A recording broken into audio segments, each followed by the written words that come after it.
Hey, good evening, ladies and gentlemen. Welcome, and thank you so much for joining us tonight. Joining me tonight on Talk and Sip. Hope you're well. Hope you're having a good evening. It's a nice Saturday evening, 23rd of the 4th. I want to thank those joining me on Instagram, those joining me on Facebook, and primarily on YouTube. Let's have a good conversation. And, what am I drinking today? I'm going to start with some ginger beer. Some ginger beer here, yeah, and maybe a little wine, if anything like that. That's what I do. It's a little bit. Um, Not gonna touch too much tonight, but of course, I'm sure persons will join and they will make sure that they have their fill or so as well.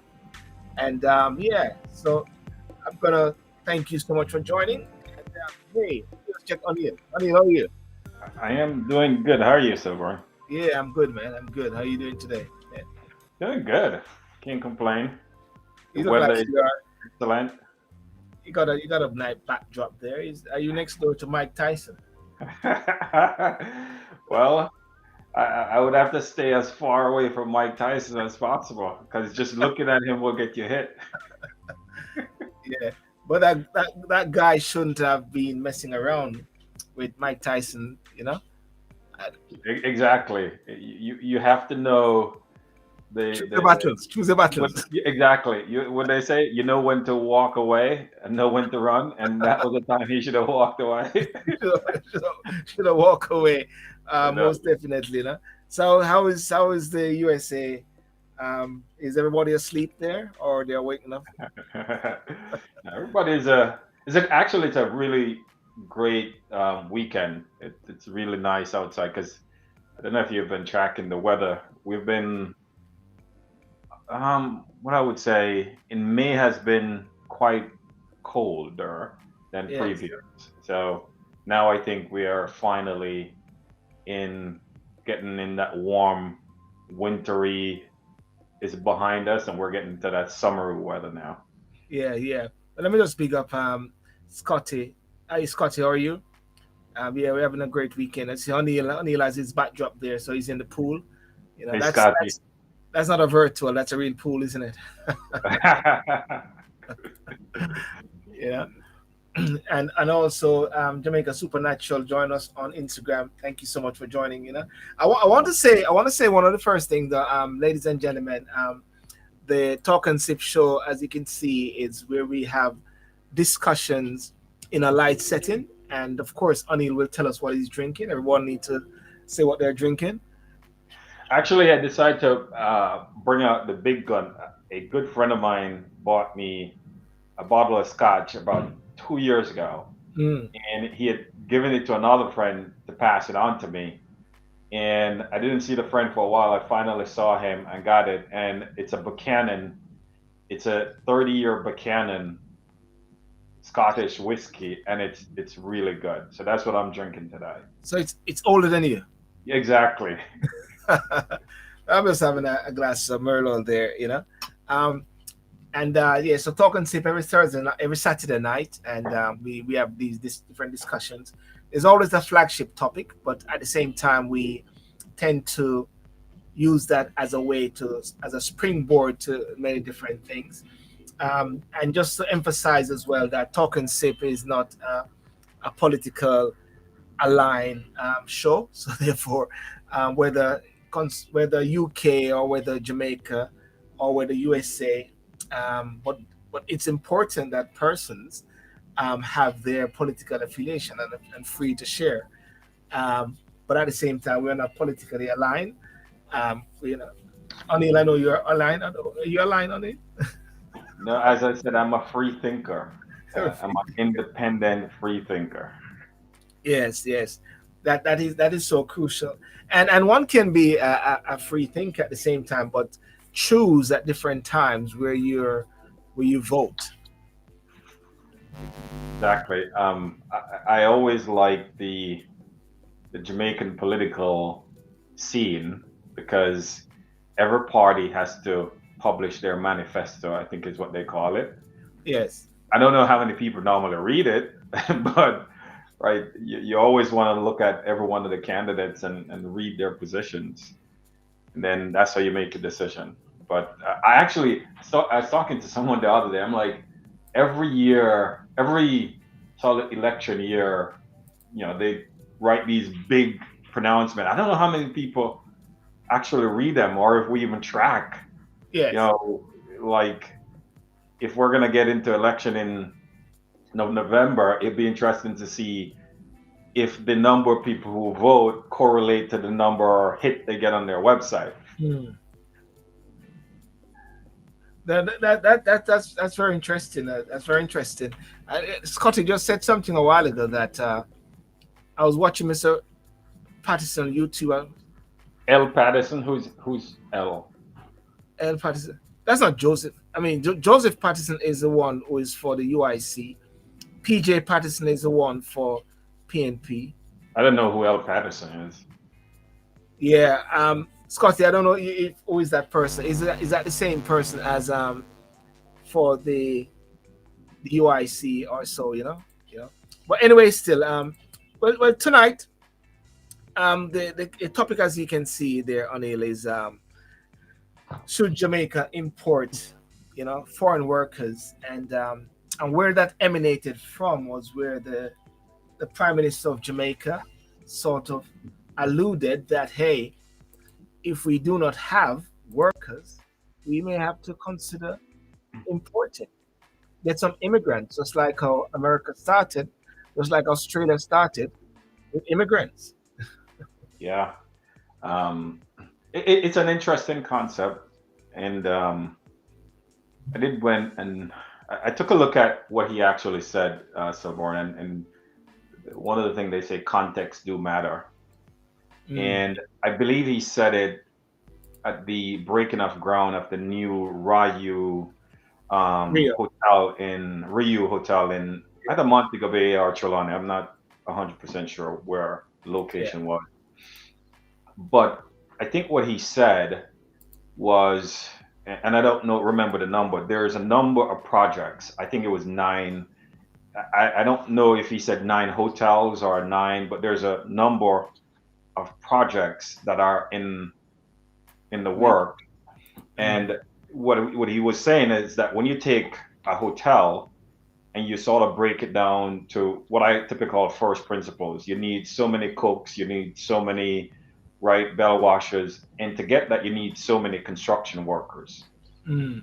And what he was saying is that right now there's a shortage of skilled worker in Jamaica. And right now, what he's saying, if the hard trust is not able to Dealing with. address it, then they're going to have to look at importing workers. Because what he's saying, he doesn't want to slow down the growth, and we have to plan. And if the numbers are right, and you have nine hotels, right? I don't know the room capacity of those hotels, then you need X number of workers. And then the interesting bit talked about was a national program, because I think in the bit he mentioned that there's a class of youth that they pretty much don't want to be part of the Keep economy. talking on it. Keep talking. Yeah. Right. And he wants to do a national service to sort of train them. And if that doesn't work, then that is where they're going to import workers. It's an interesting concept. And if you sort of play on it a little bit, my perspective on it, it actually, as long as it's executed, planned and executed correctly, it could Yeah. work, right? It could where, and you have to figure out what are the countries. And I think if I were planning it, I'd make sure there's countries that could bring sort of new skill set, new way of doing things, right? To Jamaica, so you could sort of have that collaboration and cross skilling. So I think if done correct, I think it could work, but let's hope that the government has in place with hard trust to figure out how to train the number of skilled workers Yeah. that we want. Yeah. Um, And and that's very interesting, because what it says is that and as you rightly said, it could be facing a labor shortage, and he said particularly in the construction sector. yep. And the issue again arose during it was in Rio Aquarley in Trelawney, Mm. in Trelawney there. Maybe Jody was there. Who knows? Let's say if Jody was there, she can confirm later if anything. but Yeah. but one of the things that I do consider though is the fact that one has to be one step ahead, no matter what. It's not just construction, but also in the different levels of industry. Hmm. Because as you and I was speaking, we talk about automation, the BPO. You don't want to find yourself in a situation whereby you have now all these great workers, then all of a sudden the rug is pulled underneath them, and then you got all these great workers with no work to do. Yeah, exactly. So you have to sort of zoom out and look 20, 30 years out, right? And how you build the processes and how you build the system to accommodate 20, 30 years from now, where automation is going to play a huge role in Yes. our life. You and I were talking about, in the US, certainly, in London, where I've been, if you go to Tesco, for example, or you go to CVS in the US, typically you had 8, 9 banks of cashiers. Yes. Now you have two, because you're right, they have automated that entire process, where you could do self checkout. So I think we have to prepare for that. And you and I were talking about, if you go back, I think it was 20 years ago, you used to have the comprehensive schools in Jamaica, then you had the secondary schools, and then you had the traditional high school. And I believe there was some decision that was made to convert the secondary schools into high school.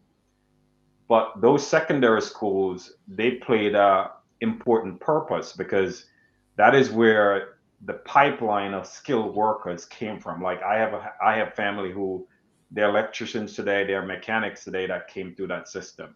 And I'm not privy, I'm not sure how that new process worked, but it seems to me that pipeline was broken. So now everything is on the hard training programs to sort of get these skilled workers. And I'm not sure if they have enough capacity to do that. So to Well, me, sorry, no, keep talking. Finish your point, and then no. So to me, you have to fix the pipeline, and maybe one want to revisit and make sure. No, the comprehensive high schools also had skilled program. I'm not sure if they still do. yeah. We had the German, I think they call it the German school that taught automotive skill. I'm not sure if that's still there. So there's a ecosystem that has to be developed to support the skilled workers.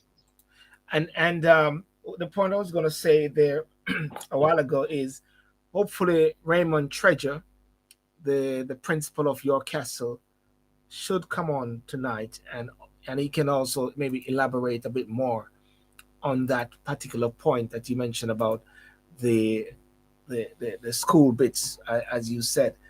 It's a very interesting time though, because like right now in the UK, and as you rightly say, if I have a problem with my phone, I was trying to pay a bill the other day, and I wanted to go straight and speak to someone, so I just bypassed the whole bit and went to speak to someone, and then when I had to pay, I had to go to an automated service.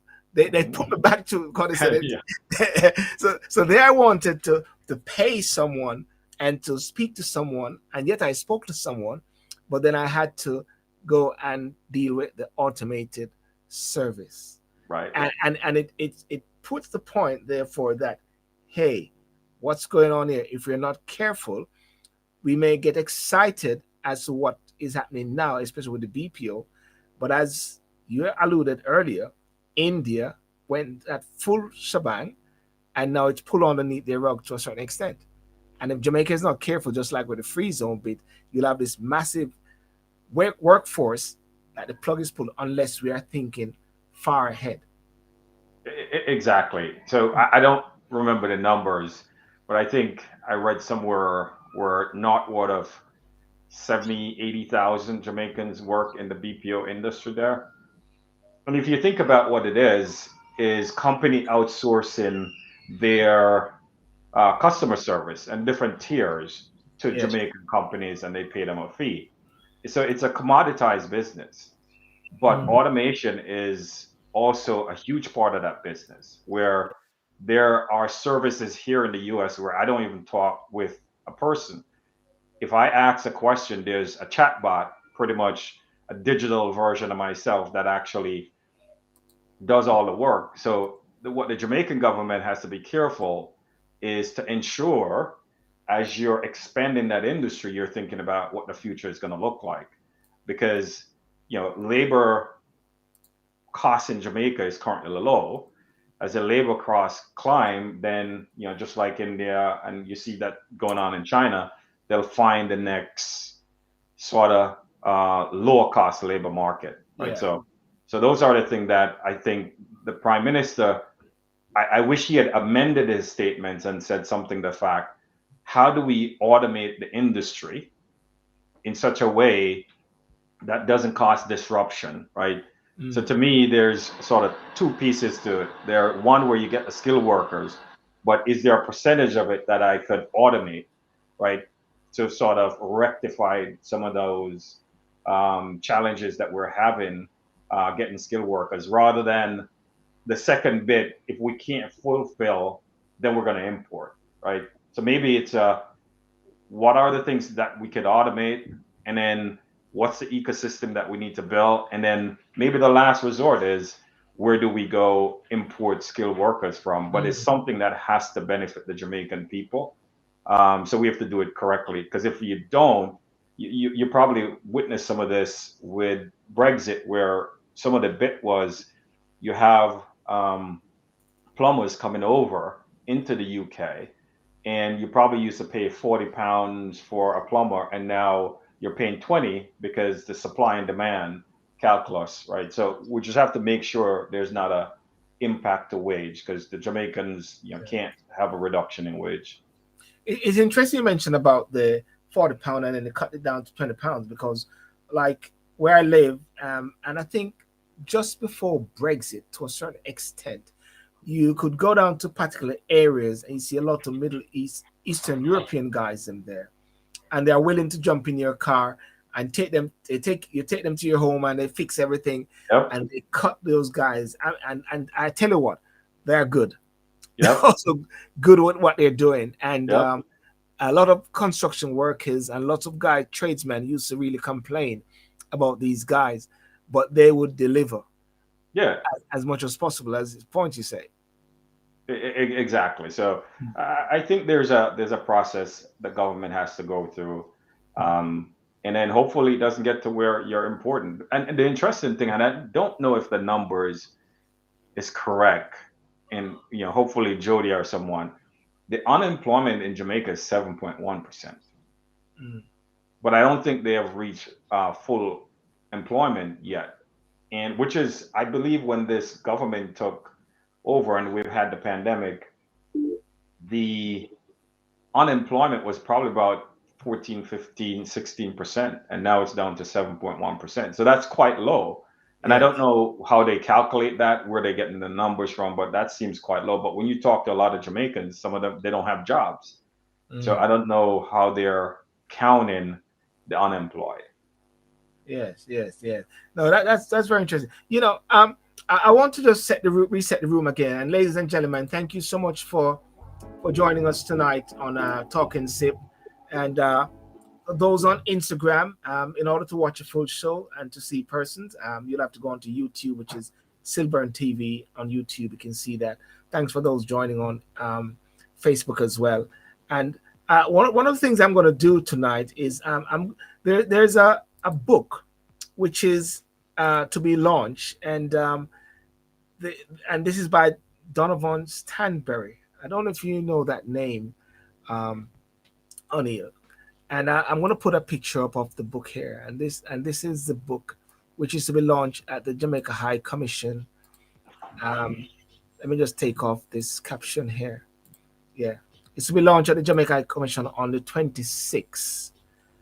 It's how trade liberalization affects a sugar-dependent community in Jamaica, global action, local impact, and that is by Donovan Stansbury. He's a registrar of the University of West Indies at this present moment. The interesting thing about this, Oneil, is that I find this somewhat similar that it links because it talks about sugar and everything talks about employment, Hmm. unemployment, and how maybe we missed it. Um, but before we go any further, I'm going to bring in Matunda Mokula. He's a barrister and former acting public defender in Jamaica. I'm going to bring him straight in because he's actually in the process of helping with the promotion of this book here. Hey, Matunda, how are you doing, sir? Hi, good evening, Sid, and good evening to your guest. Never caught his name, no disrespect intended. It's O'Neill. It's simple. It's O'Neill. O'Neill, thank you. Yep, Good evening. the only one. Great to meet you virtually.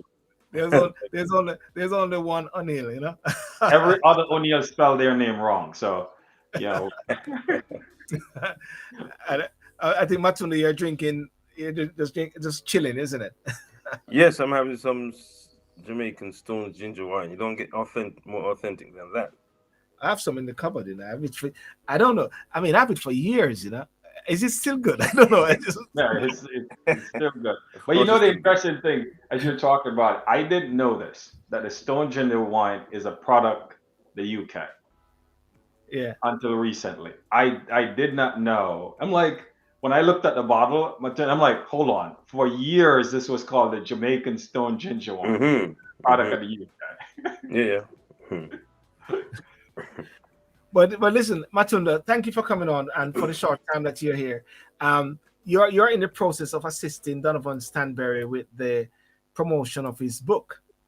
Yes. Um, yeah, tell us about it Can, and how's the process? Yeah, can we do sorry. something real quick? Can we say who Donovan Stanberry is? Certainly. Yeah, Dr. Stanberry is the current registrar at the University of the West Indies Mona campus, and he's been in that post since August 2019. mm, A graduate he is of the Russian State Agrarian University. That was in 1992. He has held senior positions in the government of in the civil service of Jamaica, mm, such as from 2006 to 2019. He was a permanent secretary in the Ministry of Agriculture, Industry, and Commerce, and he was also chief technical director in the Ministry of Water and Housing, and also a senior director in the former public department, public works department, um, and former lecturer, and also worked at this Planning Institute of Jamaica in the agriculture. We headed up the agricultural research unit. But latterly, is someone who's completed no less than two postgraduate degrees, including a PhD, looking at the environment. He's by training a agricultural economist.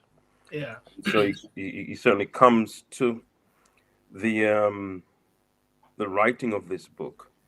He will tell you not only with a theoretical knowledge, but because he grew up in the very plains of Clarendon when mm, he wrote the book, how trade liberalization affects, let's call it, small developing states. And he focused principally on what were the socio-economic impacts mm, of the trade liberalization, which really dealt a significant blow to the sugar industry in the Caribbean, but in the context of Jamaica.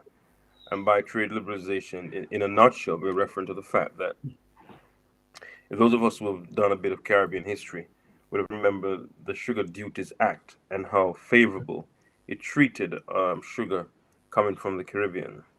Now, with the advent of the WTO in the late 90s, early to 2000, all of that had to be done away with. That's the level of subsidy to the industry.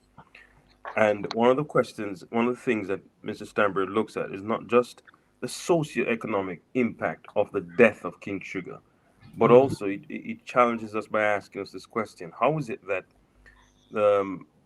Mauritius, faced with the same challenges from the opening up of the global trade space, how is it that Mauritius was able to reform its sugar industry, and today it still has a sugar industry. Compare that, he says, with what obtains in Jamaica, where Yeah. sugar is more or less dead.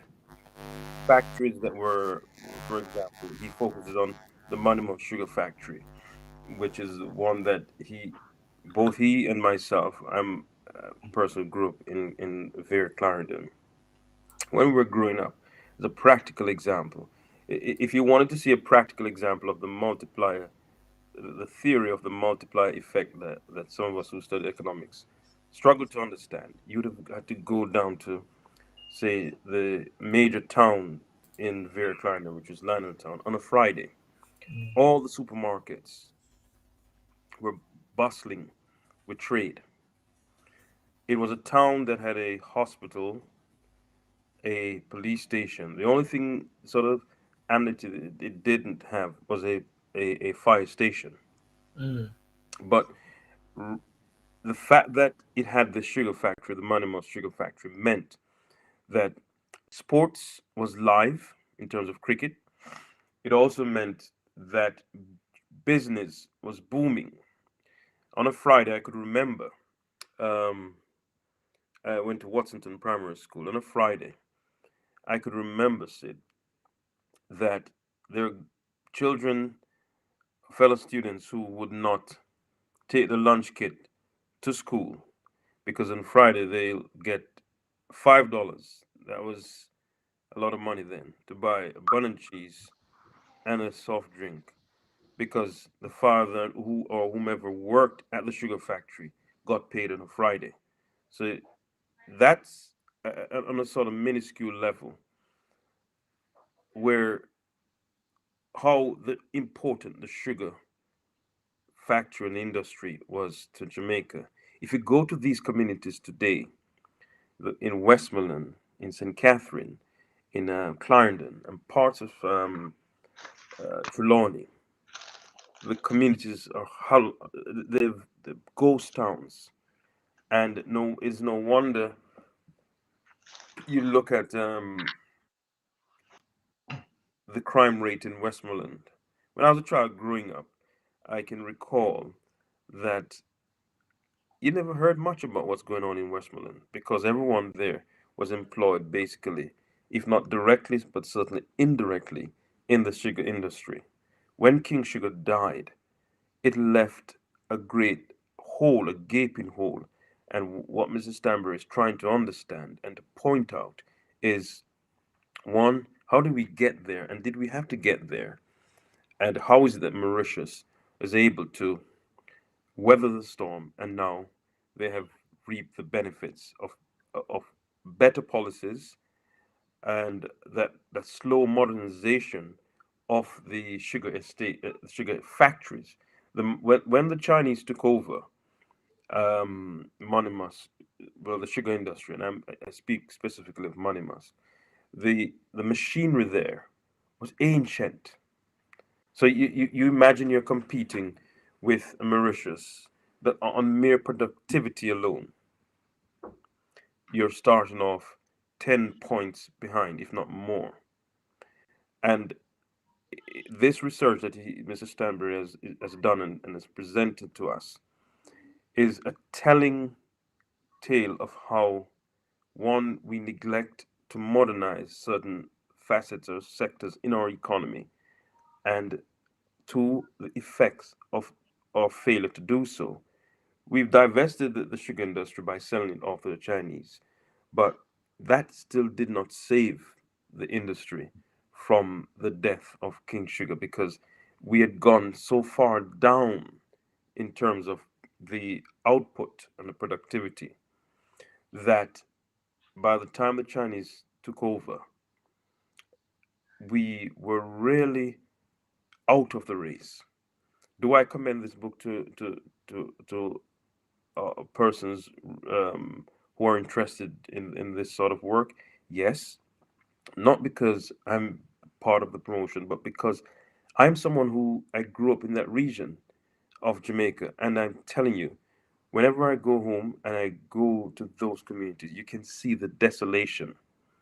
Now, you're talking about between, say, Clarendon and St. Catherine, at least 40,000 or so acres of land that's unutilized now. And the question I have, and I suspect Mr. Stanbury is posing in an indirect way, is what are we going to do with those lands? Sugar is no longer viable. Why? What can we do with those lands? And as we talk about the unemployment figures, and I share O'Neill's view, if there's Yeah, been a reduction in unemployment, why is it that so many persons, when you and I, when we all go to Jamaica, we yeah, see a great degree of numbers, I should say, of persons just home, home doing if, nothing. yeah. If I On, get, Tu- yeah, on sorry, on Tuesday of this week, yeah, you won't get to speak to Mr. Stanbury. Will be here in the mm, UK at the Jamaican High Commission at 6:30, and I'm yes, inviting those who want to pose some questions to him to come and hear him read selected parts from this groundbreaking yeah, piece of research. And I would encourage everyone to turn up. It's free. You will be fed at 6:30 on Tuesday of the coming week. If you mm. need to buy the book, you get it via Amazon. Amazon, yeah, Yeah. I think on it, I'm looking to read the book because I think Silburn it sort of touch on some of our first conversation about the planning aspect, right? And planning for the future. If you go back and the reason I'm looking, you had NAFTA, you have all these structural adjustment program, and like I'm from Clarendon also as well. So it's not just those impacted like in the cane fields, but you also had these farmers that were feeders. So my grandfather, for example, had humongous amount of sugarcane that he then sell to places like Money Musk and so forth. Um, but I wonder how much of this is lack of planning, and we're seeing it now in terms of how automation is changing things we do, and also a supply and demand issue. So I was just recently traveled to a country, and they're one of the largest producers of rum, which sugarcane is the base. Jamaica has Appleton. Jamaica, I think, is probably the number 10, and someone could probably check my facts. There's a lot of good sugar that Jamaica produces. The question now becomes to the point you made there, Matinda, around 40,000 acres, right? If Barcardi, I think the Barcardi rum could do 23 million liters of rum, I think Jamaica Appleton does about a million, right? How do you then create that sort of pull so you could then do something with those land, not necessarily just sugar, but how do you sort of make the investment, but the investment for the future as well? mm, And it seems to me we knew NAFTA was coming, right? We knew we're going to lose those preferential treatments, right? But to the point you make, Mauritius was able to plan for that eventuality. We did not. I remember going to Money Musk years ago because I think we're trying to help them update their technological network, and I was surprised. Right? I was so surprised when I walk in their technology room, and to your point, they had stuff there from the 30s that they were still using, right? So, and I do believe also the Jamaican government didn't take the opportunity when they were divesting this sector to make sure they put gates in place to say, here's what we're looking for in terms of recapitalization. How do we sort of create employment, whether it's adjacent industries to the sugar, so we could employ all those folks that have lost employment mm. that were tied to the sugar industry. So I'm looking forward to reading the book. But the question I would pose to Dr. Stanbury is how do we take this research, seems like really good research, and apply to the day? We're just talking about the BPO sector. You recall the free zones, right? Those left Jamaica. How can we take this research and use it to sort of plan for the future? Because Silver and I are talking about doing that. everything we're doing in Jamaica, we're doing it for the 21st century. We need to plan for the next 100 years, right? Mm. And we need to put the infrastructure. And we talked about something where Jamaica is putting in all these roads, right? Transportation roadway, huge amount of investment. But somehow someone didn't think to thought about how do we create an information highway, laying those information cable under those roads so you could connect and provide internet to every person in Jamaica. It's now after the fact you're saying, well, we should go do that, right? And that's the aspect of the planning I think is lacking. So that's what I would pose to Dr. Stanbury is how do you take this learning and apply it to across multiple different sectors in Jamaica? Well, I know from my association with Dr. Stanbury that he's keen on providing his services not just to those at the university where he works, but also um, those who are at the edge of policy formulation and implementation, because he's no longer part of the civil service. But I think one of the challenges that we face in the Caribbean, and I say the Caribbean because I know this is what obtains in other countries, is that we sort of fail, politicians sort of fail to reach out to persons who, frankly, have more knowledge than they do on the sectors in which they've been asked to preside over, and it's for Mm. them to sort of make that step to get, for example, associated with a work such as this. When the book was launched in Jamaica, at the launch was the MP for South East Clarendon, Pernell Charles Jr.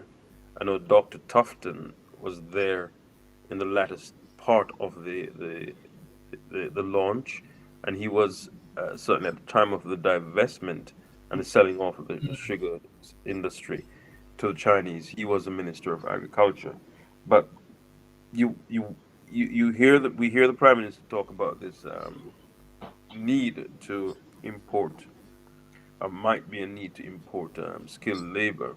Yeah. I'm not so sure, one, which sector is short. I'm sure you can identify them. Two, it's a matter of planning. And when I say, as O'Neill said, it's a lack of planning that will drive us into that sort of knee jerk reaction, which is what I call it, a knee jerk reaction. If you plan, you know down to T how many persons are born in a particular year, Mm. and you will know how many persons are leaving your secondary school within a 5 year period, and you give another 5 years, you'll know how many of those persons moved on to tertiary education or specialized training, Mm. and that will help you to look at what you have, and also you can also look ahead and to know what is required, and you can channel certain some individuals into a particular direction, because you know the next 5 to 10 years there will be a demand. There will be a demand. But we fail to do these things, and this is a point that Dr. Stanbury makes in his research, that we failed in the sugar industry to make the critical and important decisions because they were politically difficult for some of our leaders. For example, um, from about in the early 90s, it became apparent that the sugar industry, as it existed, was no longer viable. It needed reformation.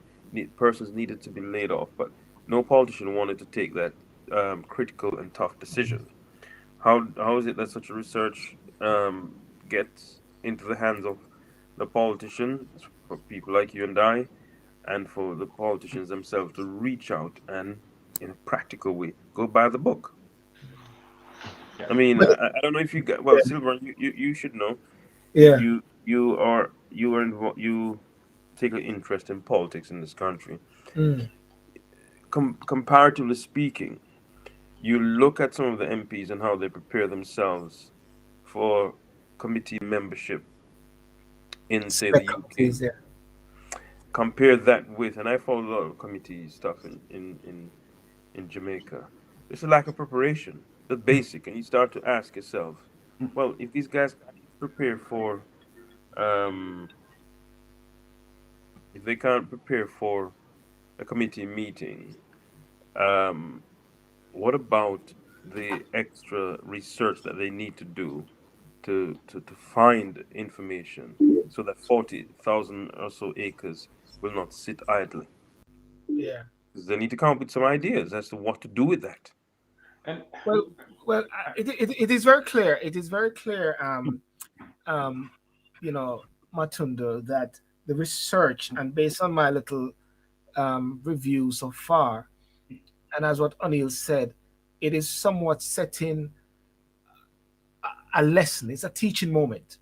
It's going to be a teaching moment in a way, because what we seem to happen is that we're failing to actually plan ahead. Oneil said it already. I'll just regurgitate that thing. We fail to plan long term, and that seems to be what is happening. Now we're talking about Mauritius, and we can go back and say Singapore as well. All of these sort of countries, in a way whereby we were actually at the top end, and we somewhat miss it. Oneil, click up on, yeah. I think, as Matilda was talking, I wish the Prime Minister had used different words, Yes. because I think there is a bit that is taken, and that bit is saying the Prime Minister said we're going to import workers. But I wish we sort of flip it on the head and said, okay, what has gotten us to this point where there's a possibility that we might do that? And if you sort of look at the full statement, what he was sort of explaining is that there are 9 or 10 hotels that are in the pipeline that needs to be built. And then each hotel, you need so many cooks, so many skilled workers. You need so many skilled construction workers. And if the ecosystem that we have in place in Jamaica, such as hard trust, cannot meet those needs, then we would potentially need to import those skill sets into the country. And I think sometimes, to your point there, Mutinda, policymakers should now take that as sort of that trigger point to then say, okay, how do we plan for this? And this is why I love the work. I haven't read the book, just from what you explained. How do we take lessons from that and then use it, whether it's the construction industry, whether it's whatever industry, to sort of use that to say, how do we plan for 50 years from now? Because if we're building an infrastructure for the 21st century, then we're not going to compete, and we're not going to get the economic development that we in Jamaica need. And then 30 years from now, we're here saying the same thing, why Jamaica didn't plan for an automated world where we know that, and I've said it many times, AI, ML is going to disrupt our world more so than we have ever seen in our lifetime. Let me just say hi to Jody, and Jody pick up Matunda. I'm not going to keep it too long. Jody, hello, can you hear me? Good evening, everyone. How are you? Good evening. Good evening. Good evening. Awesome. I think I'm muted. No, you're not muted. We can hear you. We're hearing you. We're hearing you. Okay. Can you hear How's us? everyone doing? Yeah, not bad. Yes, I'm hearing everyone clearly. Yeah. And I just bring in Raymond Treasure as well, principal of York Castle High School. Raymond, how are you doing, sir? Not bad at all. Good evening, everybody. Good evening. Pleasure being here with you all. Yeah, Raymond and Jody. Raymond, I don't know if you're hearing a bit what Matunda was talking about regarding the book. Yes, I heard the last part of the conversation. Yes. I want to pick up on Raymond, and Raymond is going to be here a bit. Can pick up back on Oneil on that particular point about the science bit there. But Matuli, you want to go back to what Oneil was saying? And then There's some feedback coming. Yes, I don't know if I thought it was just me. There's a very Raymond. heavy feedback. 1 second. Okay, Raymond, that's you. Right. Okay.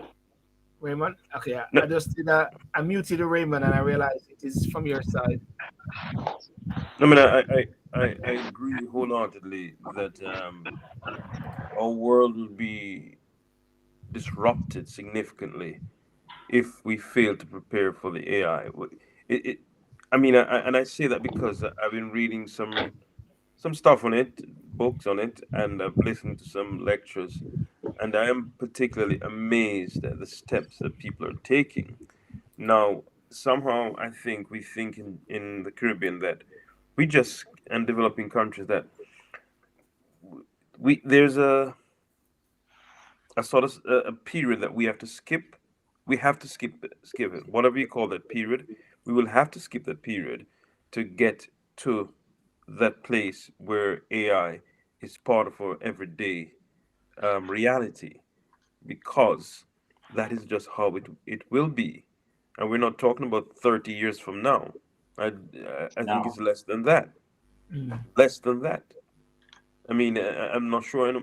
Those who are in the UK, this, this year's Wreath lecture looked at the issue of AI and how it interfaces with human beings, and whether or not it places it is a threat to our, it can be a threat to our existence. That's where people's minds are right now. We haven't gotten out of the blocks. We haven't even walked to the track as yet in the Caribbean and developing countries. We need to skip uh, uh, uh, uh, at least 10 years and catch up. We need someone to deliberately, a set of persons at the government level, to literally force us to get a grips with what is happening. And and Matinda, you're so right. I'll give you a quick point. 3 years ago, I tried to find someone in Jamaica at the university to collaborate with that was thinking about AI and how you apply it to society. I could not find a person. And if you go onto your UWI website, they have one course that I could see around introduction to AI, right? And if you see, especially with the pandemic, it has fast track. And if Jamaica and other Caribbean and developed countries don't take it serious, then somehow 50 years we look around, we're going to lose the momentum and lose the opportunity in what we're calling the Web 3.0 next sort of North Star AI. And I've been foot stomping it to say the Jamaican government need to look at it, but it's hard to find anyone in Jamaica now that is talking about it. They might be now, but Yeah. I've been trying to find people to collaborate with, and it's hard. Let me go from an educator perspective and a historian. Raymond, the point that we're talking about in regards to thinking forward, a way forward. What's your thoughts on this, and also what the government or what Andrew, the Prime Minister, alluded to regarding the possibility of bringing in overseas workers? Well, the truth is in Jamaica, we face some harsh realities. The bottom line is some of our best workers have been recruited by Canada, by Britain, by the US. They are in Dubai. So if you take our best workers, then there's going to be a problem. They are saying the argument is then schools should be focusing on these professions, focusing on the skills area. It is not that easy, I tell you, to find teachers in that field anymore, because they too have migrated. So in the same way that our English teachers and our physics teachers and so on, our science teachers are leaving. The skilled profession, the teachers who are into TVET, they are also leaving. So it is really difficult at this point to deliver some of these programs that are going to equip workers for industry. To a great extent, a lot of these construction workers in this country are trained informally. So you work with a man who is a master builder, master tradesman, and he passes on those skills. And as soon as these guys get some level of certification, they're out of here. Now these international companies are coming to Jamaica to build. So the Chinese, they are here to build roads. The Spanish, they are here to set up hotels and so on. They are not going to sit down and wait until we train workers. They come with their workers. They also recruit construction workers internationally. And I think that's what the Prime Minister should say, that these, because it's not the government who is providing these investments, it's foreign direct investment, and these people come with their own employees. I mean, Jody, I want to bring in Jody. I think I'm muted though. No, you're not muted. We can hear you. Oh, okay. All right. Can I touch on something? Let's go back to the artificial intelligence, as was mentioned before. There are a few more companies that. Sorry, my apologies. Welcome, Lester. Lester Percival. That's the Percival. Thank you. Yes. Jody, please. I think somehow I'm still getting a feedback, but okay, yeah, I think that might. It's actually from your side, actually, the feedback. But keep talking. Yeah, man, we are hearing man. We can hear Jody. We can hear Simon. Okay, I was just thinking I might have to come out and come back in. All right, so artificial intelligence in Jamaica, we kind of lapsed, as Matunda was saying. Did I pronounce your name correctly? Better than Silver, yes.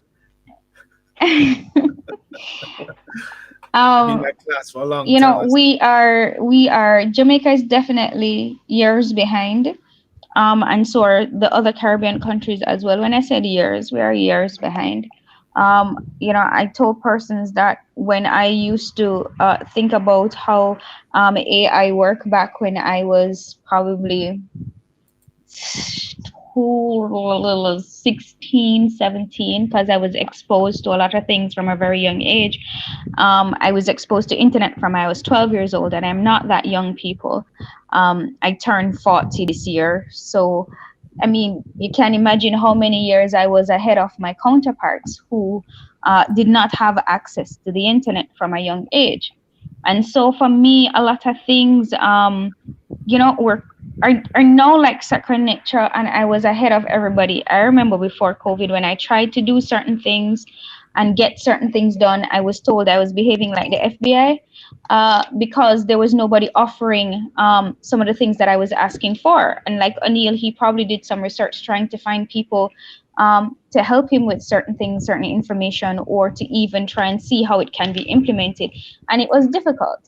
Post-COVID now, I'm finding that some of these companies who were probably struggling just as I was before COVID have now gone to the limelight. I see where the government is now partnering with some companies. One I know for sure, I can probably hail them up in this, no advertisement, but Blue Dot is one that a lot of Jamaican companies are using now, and the government has decided to use them too in some pilot programs that they're running.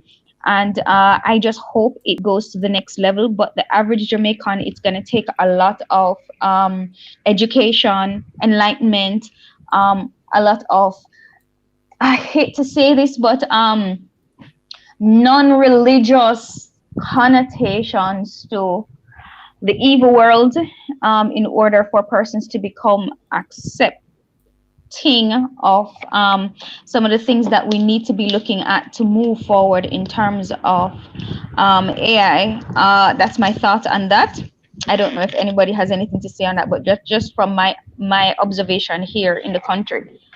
And a lot of our younger generation, though, are more exposed, far more exposed than my generation and my parents and so on. But so far, I am seeing progress, but it needs to be way faster than it is happening for that to be progressive in any way, shape, or form. I think that our government took a step back when they send the children back to school to chalkboards. I think we made progress in trying to look at things that we could implement during COVID. I never expect them to throw it out the door and send it on a banana boat somewhere. It went on a banana boat somewhere in a few months, and it's going to be sad that we brought the children to a point where we had the possibility of changing a lot of things, and then we send them, we brought them, like Back to the Future, the movie Back to the Future. Yeah, so we zip them into the future and then we zip them back, and that I think was confusing, and it is going to create a huge gap in our teaching learning process for the students, especially the younger ones who were catching on, and they were the new generation of technology. We zip them back into the past after zipping them to the future, and that is harming them right now, mentally, emotionally, how they're dealing and coping in the classrooms. Well, back to the past. About the unemployment thing now, I don't know if anybody wants to comment on that before I move to not the unemployment, the workers, what the Prime Minister said or alluded to. I know I talk a lot sometimes, so I don't know if that was a mouthful. Night, gentlemen. Pleasant good night, lady. You sorry, Jody, were you finished, or do you want to listen? I was finished on the AI thing. I wanted to move on to the next one, but I just wanted to know if somebody else had something to say on that before I You move want to on. say something on that, Esther? Yes. To make a comment. Sorry, like Raymond, sorry. Right. The truth is, Jody, over 20,000 students were not going online.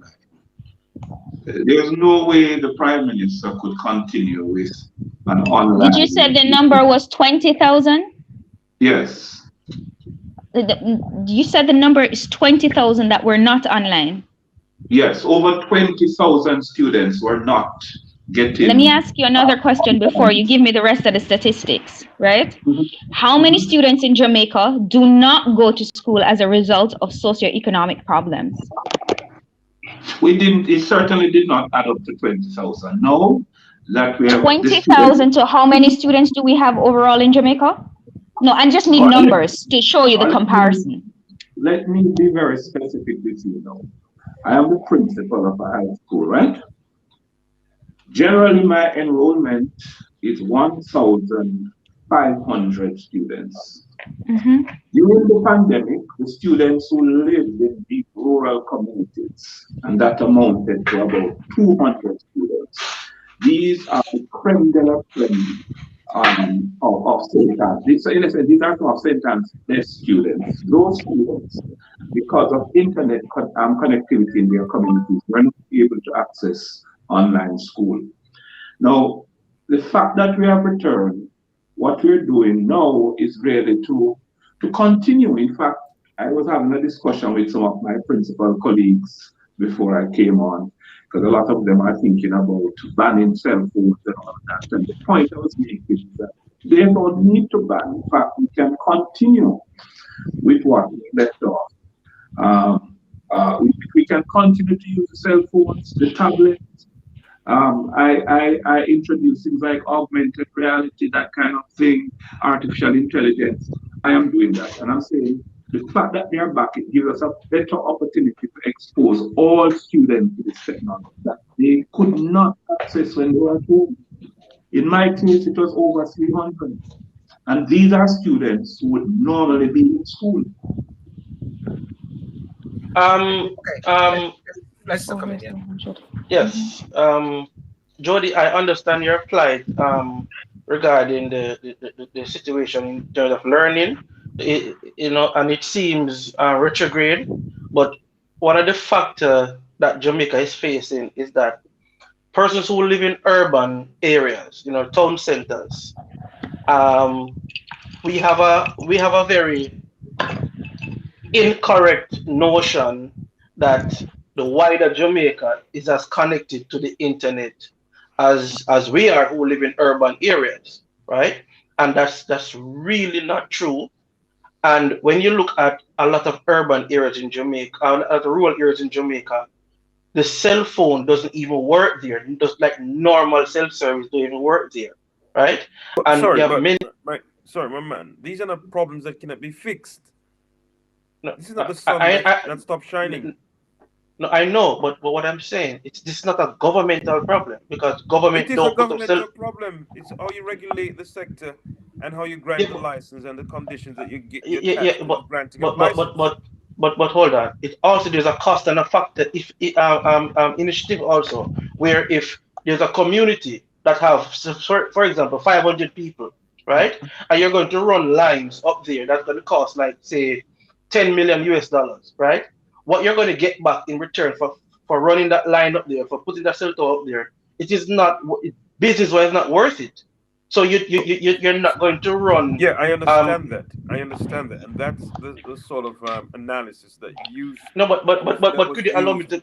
But I want to finish my whole point. My apologies. My What apologies. Okay, finish your point. Let's say. what they do? Is it Ready TV or Ready Celly or something like that? They are going into rural areas now that don't have these connections, and they're initiating hotspots. These areas can now get connected to the grid in that fashion. So they are trying to put on a bridge to the disconnectivity with the situation. But a point that you made earlier, Mutumbo. Sorry Matunda. if I mess up your name. Matundo. Matunda. Sorry for Matunda. Matunda. Sorry if I mess up your name. You said that we have to skip several steps to get to the AI. What has happened is that the industrial revolution, the first and second one, and there's many things that we have not even gone to as yet. So we are so way behind in Jamaica that it will take more than just 10 years to skip. And I don't think that as a country we have the discipline or the political will or even the desire to get to where we need to. I mean, as a nation on a whole, All right. because there's certain things that we just don't take important, and that's one of the biggest factors in our downfall. All right. So, Let so Matunda come back on that point there, Matunda. well, you see, it goes back to this reminds me of the conversation that was being held up until certainly in the late 1980s about providing telephones to persons in rural communities. You attract these utility companies, which of course they're in the business of making money, and you can't fault them for that. But you got to let them know the market that they're entering and how it is that they will sustain themselves, because it cannot be correct that New River in St. Elizabeth, small a community as it is, should have citizens there in this information age who somehow, because of the market system, do not have internet access. You're cheapening the experience of citizenship. So it goes back to regulation, and it might be that we looking at different pricing mechanisms in terms of who's living in an urban area. They might have to subsidize through the rates that they pay, and an extra $5 to offset the cost for persons in the who are in smaller communities. Because I'm telling you, you cannot run a country in 2040 with more than half the people are not connected to the internet. And as it Hmm. relates to the Hmm. educators, and I'm happy that there's an educator online this evening who's clearly more forward thinking than some of his colleagues. You cannot rule out or ban telephones from the hands of students anymore. This is their chalk. This is their chalk. That's the reality. Yes, It is Yeah. their yes. chalk. Okay. Let me Let just me let pause. me let me just make a Oneil, quick. Oneil, yeah. This is not just a Jamaica problem. 20% of the kids in the New York school system went off the map during COVID for the same exact reason we're talking about, right? Is the resources. And this sort of tied back to the conversation we had in terms of the connection and the lack of planning. We talked about Jamaica just laid, these highways. And to the point, we have all these companies making investments. there should be part of that process where you said, let's lay information highway, all the cables you need, because if you're connecting these roads, let's do that so it's easier for you then to provide that connectivity. I was recently in Guatemala, in the bush in Guatemala, 12,000 feet above sea level. There's a Mayan indigenous community out there. They had connection. Every sector within Guatemala, for some reason, Claro was able to put a tower in every creases and corner of Guatemala. So if they could do it, and I think it's because of planning and to the point you made around putting in the incentives to ensure those communities are connected. And I think it's a lack of will. I don't think it's money. It's just lack of will. And as we get prepared for the next generation, if we don't, we're going to leave a ton of generation behind. And Raymond, to the point you made that we're losing a lot of our talent, all our talent is going to leave because we're not putting in the proper infrastructure for our citizens. Okay, let's pause for a second. Let me just welcome Veta. Veta, how are you doing? Hi, good evening, and thank you for having me this evening. I'm not going to stay too long, but I must say I'm very honored to be among such eloquent and diverse background. Yes. And Oneil, you can continue. Just letting you know, it doesn't matter where I'm at, I still have my crown. So cheers, guys. Well, before I go any further, thank you for that, Veta. Matunda, you're going to skip now, yeah? So, ladies and gentlemen, Matunda, any last word regarding the book? Can you put up the book there, Silverhorn? Can you put up the book? Yes, yeah. There's the details of the book there. Our trade liberation affects. Where's the fancy photograph that you had? Yeah, I have it. Come on, Silburn. Come on, Silburn. there you go. There's a fancy. So on those of us who are not in the UK, you can get a copy your copy on Amazon. But those of you who are in the UK, we're inviting you to come down to the Jamaican High Commission at South Kensington Station, Prince Consort Road. Get off at South Ken. On Tuesday at 6:30, you'll be fed, but both your tummy will be fed and your mind will be fed. So it's a double dose. And come and see the launch of what I just find this to be a very, very important piece of economic and social research. Hey, but quick question: is he going to launch in the U? Do a launch in the US as well, or just the UK? Well, That's the a great UK, question. but I would like a I will signed copy. I will speak to him about that, and those of you who can help him to organize that, because one of the things that I've come to learn about since I've been involved with helping him with this is that he doesn't really make any money from this book. It's the publishers who make all the money. Wow. But the promoting of the book now, it's something that the resources come out of his pocket. He has to come to the UK, for example, out of his own resources. But I'm sure he goes to the United States a lot. So if you guys can organize yourselves, and he will make the trip up there to get research, to get the book launched there for sure. Well, Matundo, definitely. We discussed about him doing a show with him, so that can always be organized as well. Certainly. Yeah, just like how I'm doing a show with Delano Franklin tomorrow night as well. So put that in the pocket, and I'm gonna try to see if I can make it. I know it's a very busy week for me that time, but I'm gonna try to see if I can make that commission this Tuesday as well. All right. All right. Thank you. Okay. I also heard that Silburn is committed to buying 100 book. I heard that part. Thank you very much, guys. Yes.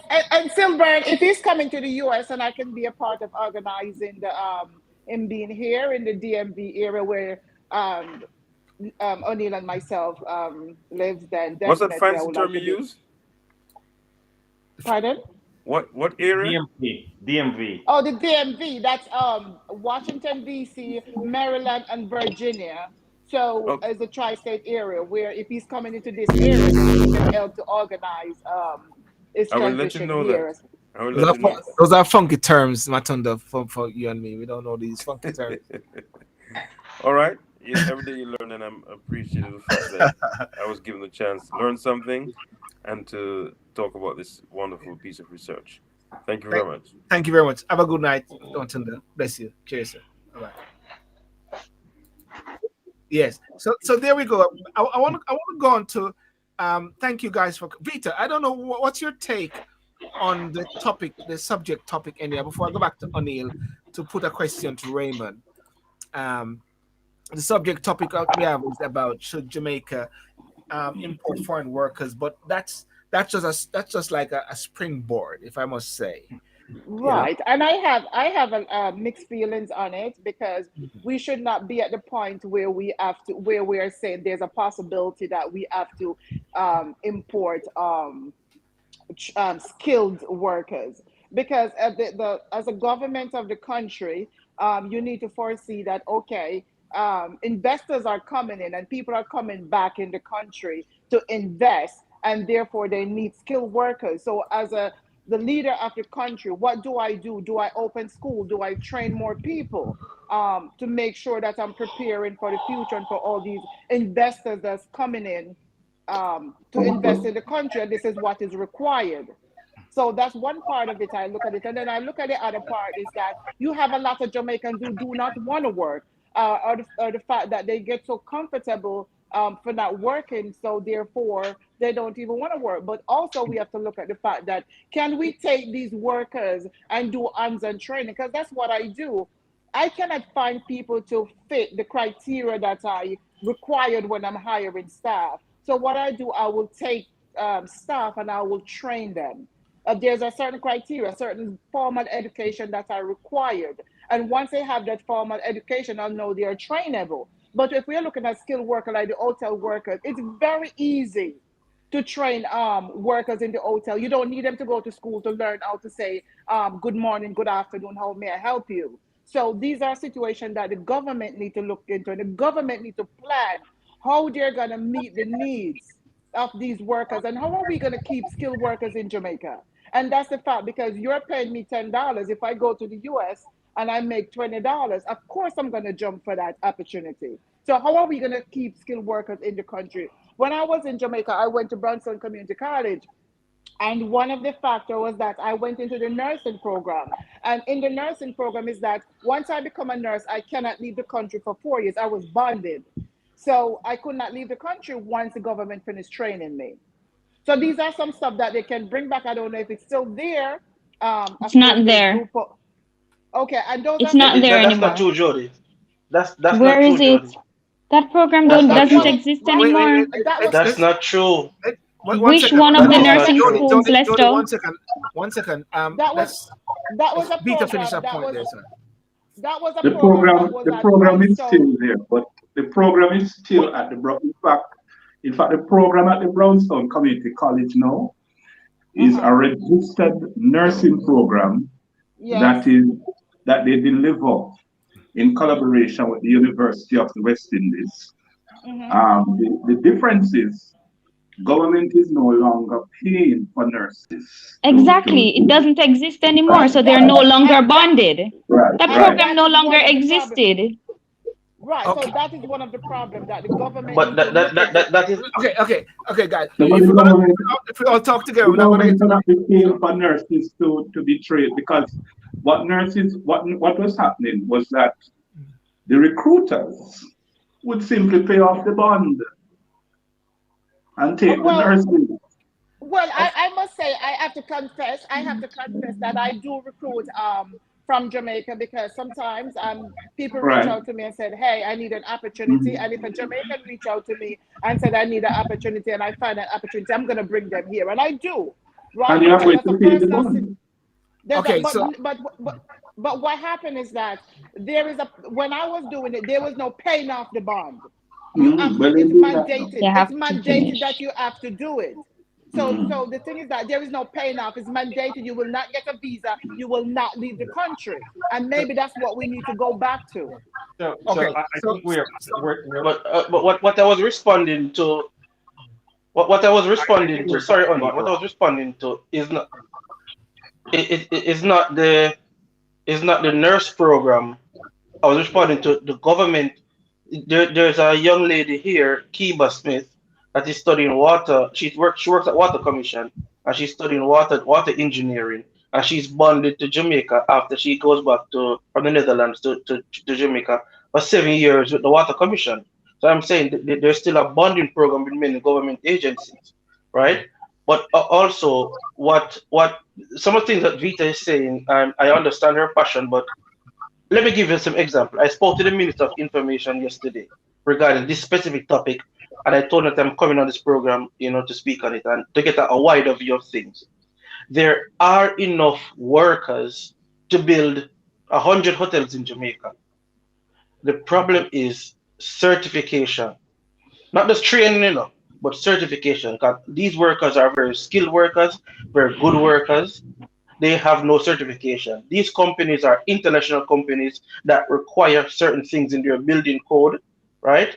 That the workers have to be certified on paper, and we have a problem with that, right? So it's not the amount of workers that is short. It is just short on certification, right? Secondly, I spoke to MP Kerensa Morrison today. Her first road project, she was worried that she would not have enough personnel, enough work for the person that's going to turn out. The second day of the project, there was not enough workers there to complete a day's work. When she asked the project manager what is happening, the complaints was them now wake up so early in the morning from work. One, two, the sun hot. They were being paid $3,000 a day. These are unskilled, untrained, uncertified employees. $3,000 a day, and the job was going to last like maybe 2 months.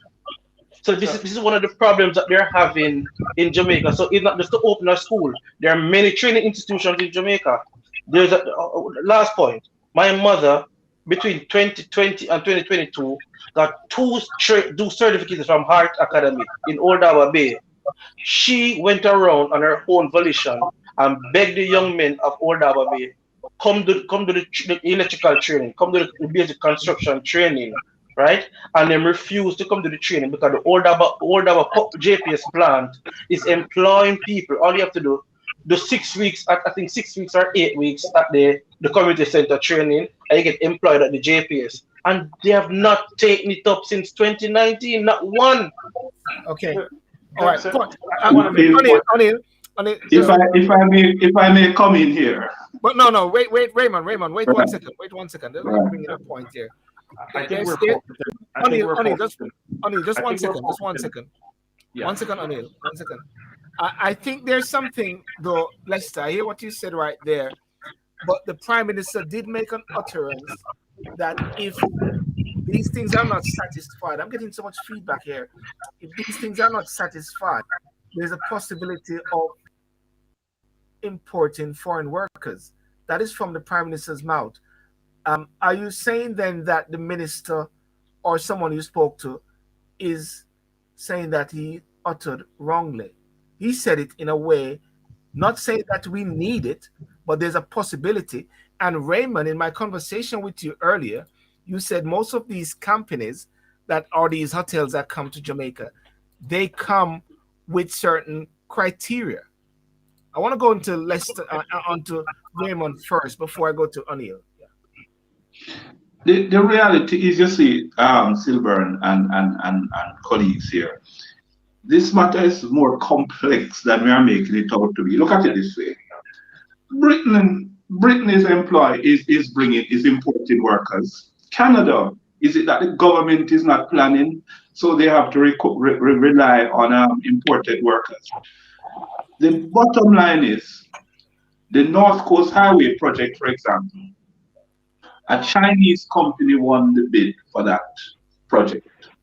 We did not have workers with that kind of training in Jamaica. So a company coming out of China would have to bring in their own workers.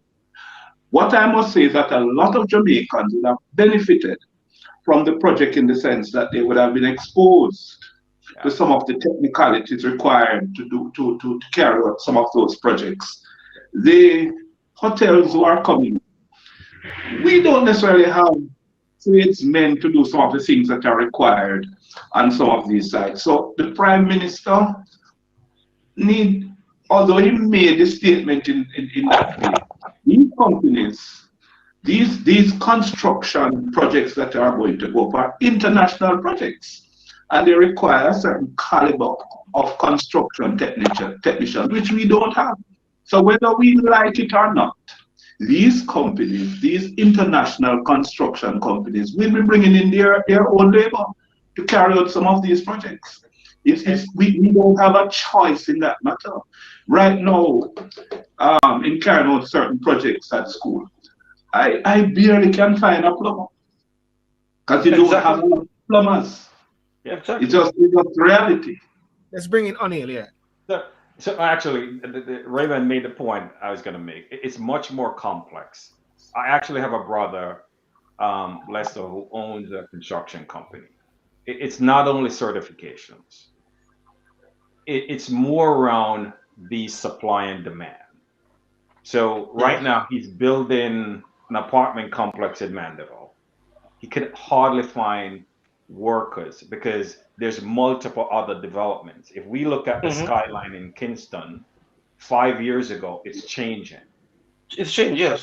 Yeah, so it's a supply and demand. So if there's someone within the government that are saying we have all these workers, and the private sector companies can't find them, and Raymond is right. When Marriott is coming to Jamaica to build a property, it has to meet international standards. So the question now becomes, how do we get that learning, and how do we ensure the National Heart Trust or whoever that ecosystem that training our people are ensuring that we are training them up to that standards, right?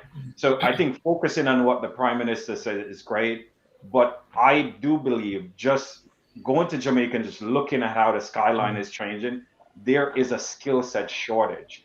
If you recall, before the Chinese got that bid, I think there was the French had that bid. Yeah, but boys. Yes, and they had to leave it. They had to leave it because they couldn't figure out the engineering piece to cut through the mountains, right? So again, those are the complexity that is there, and I think the Prime Minister is right, and I think we should think about how we plan for it and how we upskill our people, right? Rather than trying to figure out who is saying what and who's right or wrong. Let me just one second, Veta. Let me just bring in Dr. Kevin Brown from the diaspora. How are you, Dr. Kevin Brown? How are you doing, sir? Okay, no sound from you, Kevin. No sound from you. Can't hear you. We Langen. Okay, you can go out and come back in, Kevin, if anything, and go to, and Veta. If you keep, so what you say, Veta? So I have a question, and maybe on my I'm ignorant when it comes to certain things in Jamaica, and Jody, maybe unless they can help me. When I was growing up in Jamaica, there was trade. As far as there was mechanic, there was electrician. One of my girlfriend was an engineer. So my question is that do we have any trade school in Jamaica? Do we have this? We still have these in schools where we have trade schools? Mic check. Kevin? Yes. Yes. Can you hear me now? We can hear you. Kevin. Veta, to tell you the truth. Kevin, just hold a second, Kevin, and I'll come back to you. Yeah. Jody, sorry, Veta. Jody, hold on, because you cannot come on the show without having a drink. Good evening, sir. What are you drinking? Oh, sorry. Oh, you're talking to Kevin. Kevin, sorry, you're caught up, mate. Kevin, this is your admission. Kevin, this is your admission. This is your admission, sir. What are you drinking? Well, I don't have a drink at the moment. I was drinking water earlier. Water is fine, sir. Well, okay, but as long as you're drinking something, so welcome. Water is fine, sir. You have to get a glass of water, sir. Okay, well, go ahead, Jody. Yes, thank you very much. Thanks, Will. Kevin, I have a few minutes here. Kevin is Kevin, please remind me of your full title, because you're President, King of Kings, Diaspora. What is it? Remind me.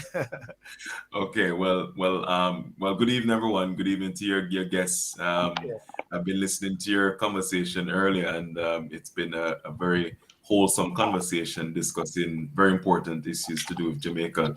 So I'm really pleased to be here. So I sit on the Global Jamaica Diaspora Council. It's a forum which sits within the Ministry of Foreign Affairs and Foreign Trade, and it's chaired by Minister Leslie Campbell, Senator Leslie Campbell, who is the Yeah. Minister of State responsible for the diaspora. So the council acts as a sort of advisory consultative forum. It has representatives from the diaspora from across the globe who sit on the council. Some of us are elected representatives like myself. So in the United Kingdom, we have two representatives. I represent the North, so basically from the West Midlands up to Scotland. And then in the South, we have Mr. Nathaniel Pete. The United States has 3 diaspora reps on the council. Canada has 2. And then we have reps from China, Europe, South America. As you know, Jamaicans are global people in the truest sense of the word. So this council tries to capture that global presence and give them a voice, act as a bridge between the government and Jamaicans living overseas. On the council, we have 5 working groups, and I lead the partnerships working group, which is essentially, as it says, driving partnerships with respect to various stakeholders and Jamaica. So we have 3 flagship projects on the go at the moment. But yeah, so essentially that's me in a nutshell, Silver. But can I comment on some of the things Yes, you please. guys Yes, please. Yes. In the time we have, yes. Yes, yeah. So first of all, I mean, it's been very interesting listening to the conversation around, how we need to upskill Jamaicans. Can I just say how saddened I was when I heard the Prime Minister say that Jamaica doesn't have enough construction workers, skilled workers, to help build hotels. Of all the skills that I thought Jamaica had in abundance, it was construction. There's an actual construction boom in the country right now. If anyone cares to look at the property market in Jamaica, there is a construction boom. So I was very shocked and surprised by the Prime Minister's statements, but then I took it for what it was because I don't have the data in front of me. And as someone said earlier, Silburn, how Jamaicans are trained in construction is a bit unofficial. You join a construction site, you watch and see what the mason is doing, and you learn informally. Not a lot of Jamaican construction workers go and have a traditional sort of vocational training, although Heart NSTA provides that as well. So what I'm saying, Silburn, is that if for the Prime Minister to say that, it means that governments, his and other government administrations have failed, because clearly the job of a government is to prepare its people so that they can fill vacancies within the economy, here and in the future. And if Jamaica is driving its tourism product in the way it's doing in terms of increasing the number of hotel rooms, someone should have seen that we will need construction workers, because we are, our forecast is to have X number of hotel rooms in the future, 5-10 years from now. The other thing that confuses me about the Prime Minister's statement, Silburn, is that we have Heart NSTA, and we've had Heart NSTA for decades, providing skilled vocational workers in Jamaica. So how is it that somehow we missed the boat on construction? The people who work in hotels, waiters, bartenders, and the whole range of workers in the hotel industry, the vast majority, Silburn, are trained by Heart NSTA. Yes. So how come we missed the boat on construction? And we've been constructing roads and highways in the country. And are we saying that the University of Technology is not producing enough civil engineers? So I think the government really needs to look at take some responsibility for the failure here. The other thing I would say here, Silburn, is migration. Yeah. I grew up in Jamaica, spent half my life there. I attended University of Technology in Kingston, did a diploma in mechanical engineering there. Most of my classmates are overseas, and statistically, 80% of tertiary trained Jamaicans, these are Jamaicans who attend university in the country, leave Jamaica. 80%. So where is Jamaica's intelligentsia? It's overseas. And we now need to address this migration problem. Partly it's driven by the lack of opportunities in Jamaica. But if we are exporting so much talent, then it is time, in my opinion, for Jamaica to say to countries like the United States and Britain and Canada that if you are benefiting from our labor, our skilled labor, we need some compensation of some form. And so I think the government needs to now look at it, needs to be a bit more nuanced. We can't just be exporting labor for the benefit of so-called developed countries without some sort of return.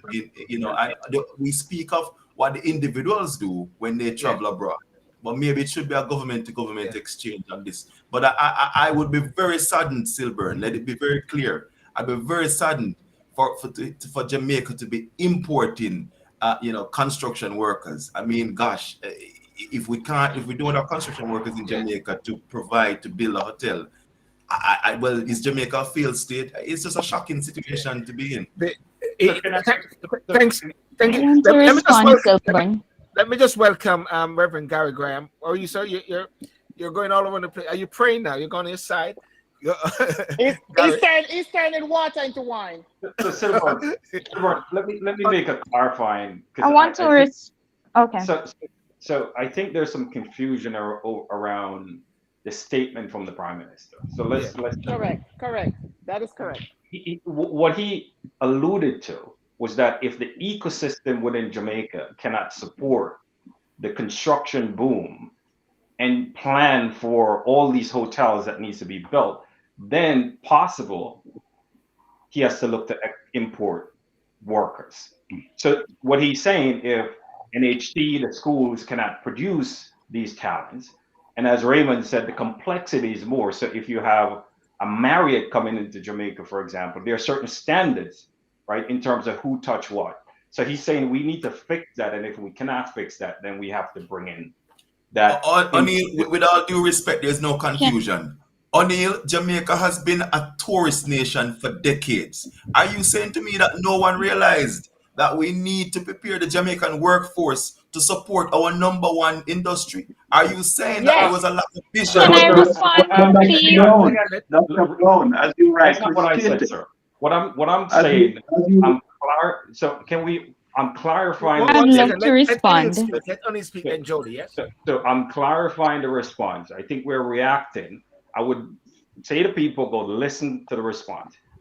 He didn't say that he's going to import today. He said if we cannot fix the system, and Raymond could probably answer it better than I am, there's more complexity than we all sitting here talking about. So I would say people read the full statement, listen to it, and then the comment. Yes. Okay, let Jody. I want Jody. Jody was going to say something, and then Raymond. Yes. The complexities are great, and I'm looking in the reality of how Jamaica has changed over the years. Veta, there are so many heart institutions in Jamaica that offer courses free of charge, $3,000, 6,000 Jamaican dollars, right? Free. What we are not taking into account is the change of the culture of our people. You need to understand that there is a change of the culture, and I am living it every day, where there are young people who don't even want to finish high school and want is a work. You understand? So the qualification, the basic meeting, even the basic minimum requirements to enter a free hard course is different. I mean, I looked at some hard courses the other day, and some of the basic minimum requirements that is needed, they can't even pass the basic math and English test because for some reason they didn't reach up to that level. And another thing is heart changed too. So my school is a heart.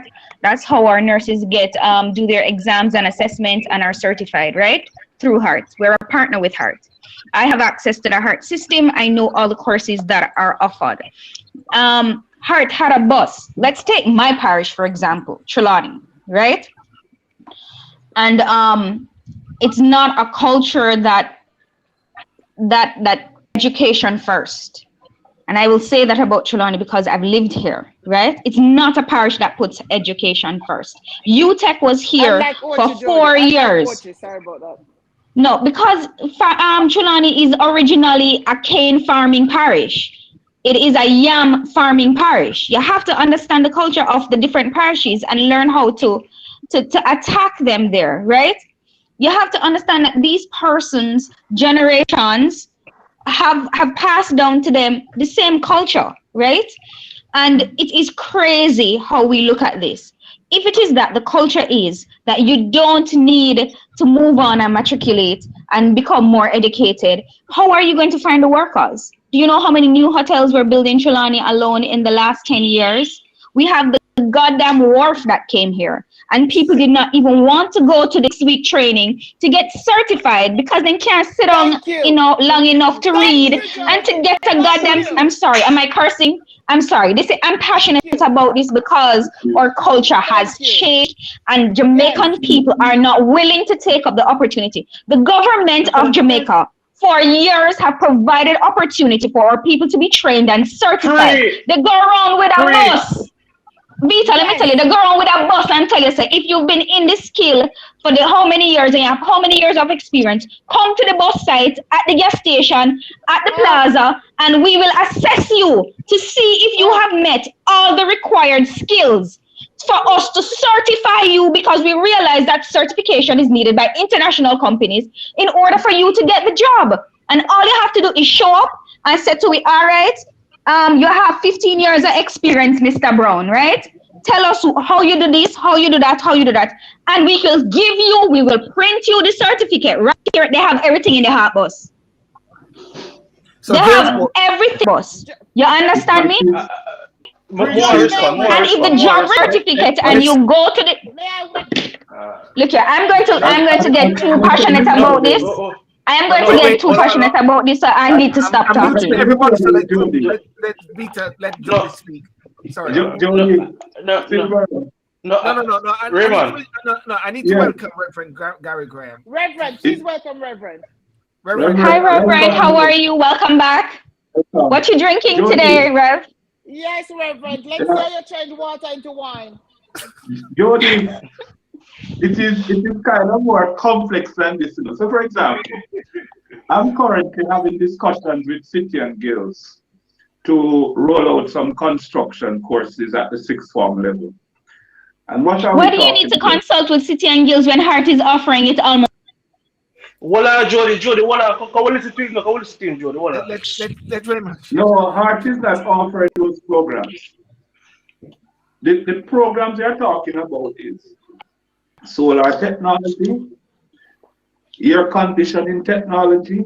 Sir, you want me to log on to my Heart something and tell you what is it that Heart offers? Jody, I'm gonna mute you tonight. You don't need to tell me that one. I know inside out. Jody. In Dutch we say Rostigen. Mevrouw, Rostigen.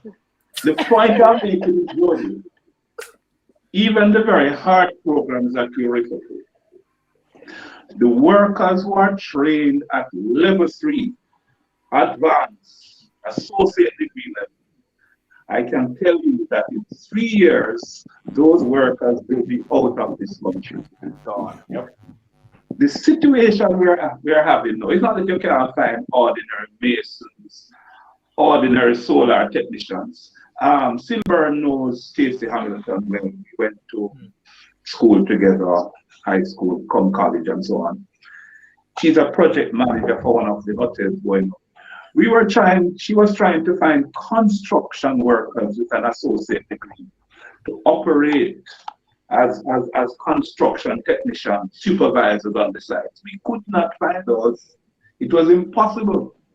It was easy though to walk into the communities to find 2 masons, that kind of thing. But what is required for some of these sites that will be going on, some of these projects, are people with degrees in construction, people with degrees in solar tech, because when you put up hotels, they're not the normal brick and mortar. No, you're talking about hotels that are complete smart hotels, as I hear my wife talking now.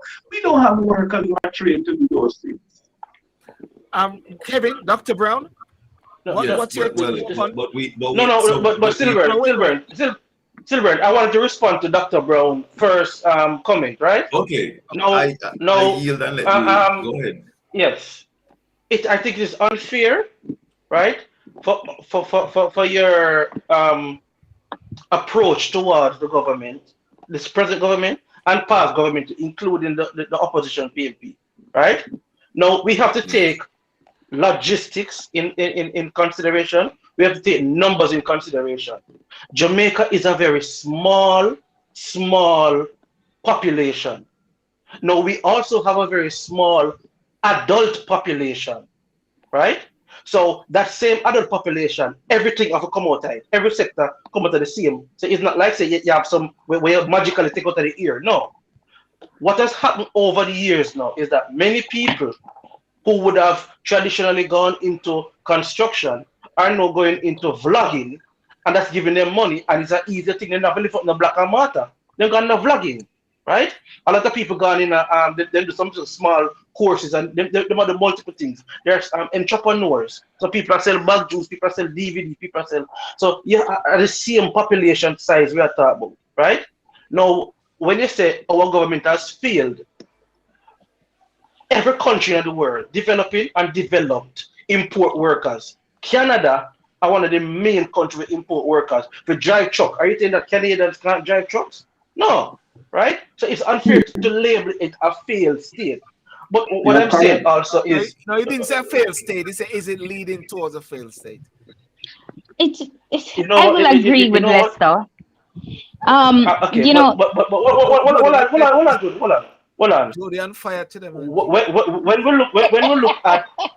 look at the internet has created far more opportunities and choices for persons who would have normally streamlined into farming, streamlined into nursing, streamlined into be a garbage man or whatever, right? They have persons who have certain what do you call it? The office skills then. They can stay home and they can work for a company in Russia, they can work for a company in the US, they can work for a company in Madagascar at home, so them don't have to leave them here to earn money, right? So we don't have any new population sitting on one side in our storeroom to do these things.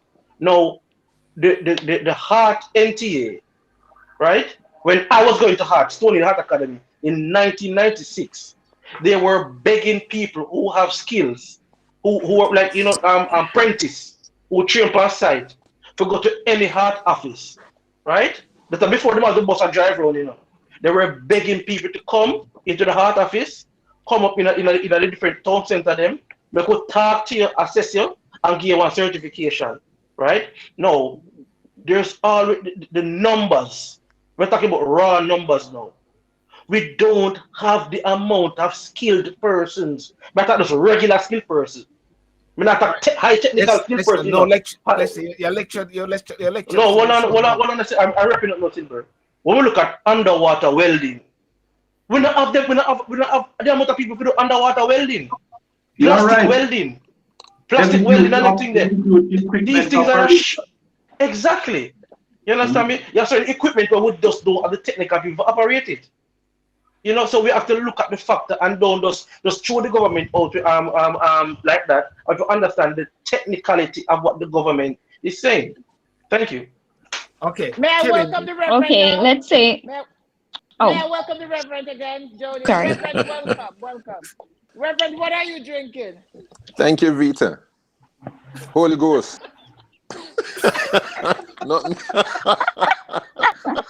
Reverend, you're supposed to be filled. Reverend, you're supposed to be filled with the Holy Ghost, not drink. You're supposed to be filled with it. But well, it can be filled with the Spirit. We just don't know which one. Yeah. Jody's hey, listen, Veta. Veta and Jody. Yes, Reverend. Yes, Reverend. I was Bill Bourne did tell me what you two did get up to the last minute. I wasn't very pleased. It wasn't me. Reverend, it wasn't me. It wasn't me. It was the spirit, Reverend. It was the spirit. But I did hear you. It was the spirit, it wasn't me. It was the spirit that was in me, Reverend. It was the spirit. All right. Well, you have to change. I want to change that spirit, man. You have to change that spirit. Yeah, Gary, can we pause for a second? I want to bring in Kevin, Dr. Brown, and Maurice Williams. I have some questions to ask as well. Kevin Brown, what's your overview? Kevin, what's your overview now? Hearing different perspectives, Oneil, Jody, Lester, and I must say this. Oneil is in the USA, Lester is in the Netherlands, Jody is in Jamaica, Gary is in Manchester. Kevin, where are you again? Manchester, England, right? Or Manchester, Jamaica? Manchester, UK. Okay, yes. okay. No, Leeds. you. Sorry, who's in Manchester? Well, Who is in Manchester? Leeds. Leeds. Kevin, where are you again, Kevin? Nottingham, UK. Nottingham. Okay. Vita is in Okay. with Joe Biden somewhere. And Raymond is in Yes, Vita I Republican, you know. am right here in Maryland, DC. With the Vita Republican, you know. I'm right here with Biden. and Raymond is in Brownstown. Kevin, please go ahead. Yeah, no, but you make a good point there, Silburn, that the diaspora, we're all diaspora voices here. I think Raymond, I think, is in Jamaica though, is he? And Raymond and Jody's in Jamaica. Yeah. Yes, I'm in Jamaica. I'm in Jamaica.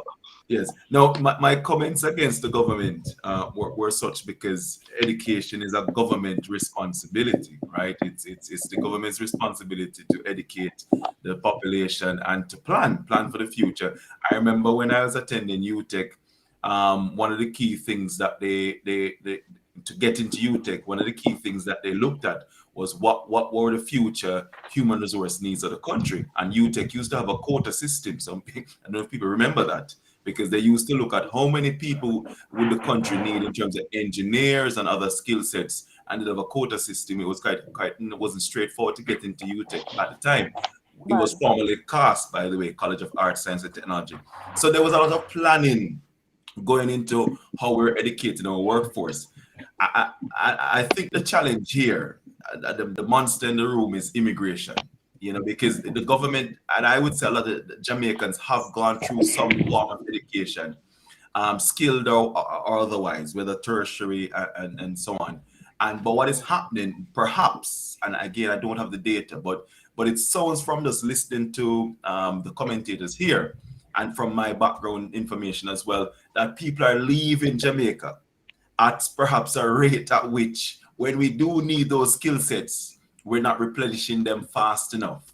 And perhaps that is a challenge. And I'm not sure how you stop that, because I think that is just how the world is at the moment. But it's certainly something that we need to think about, because as I said, what's going to happen, in my opinion, as much as we're saying that, well, other countries import labor, but I can tell you that Jamaicans will resent, seeing foreigners come into their country to construct hotels. They will resent it. It will create some level of social animosity.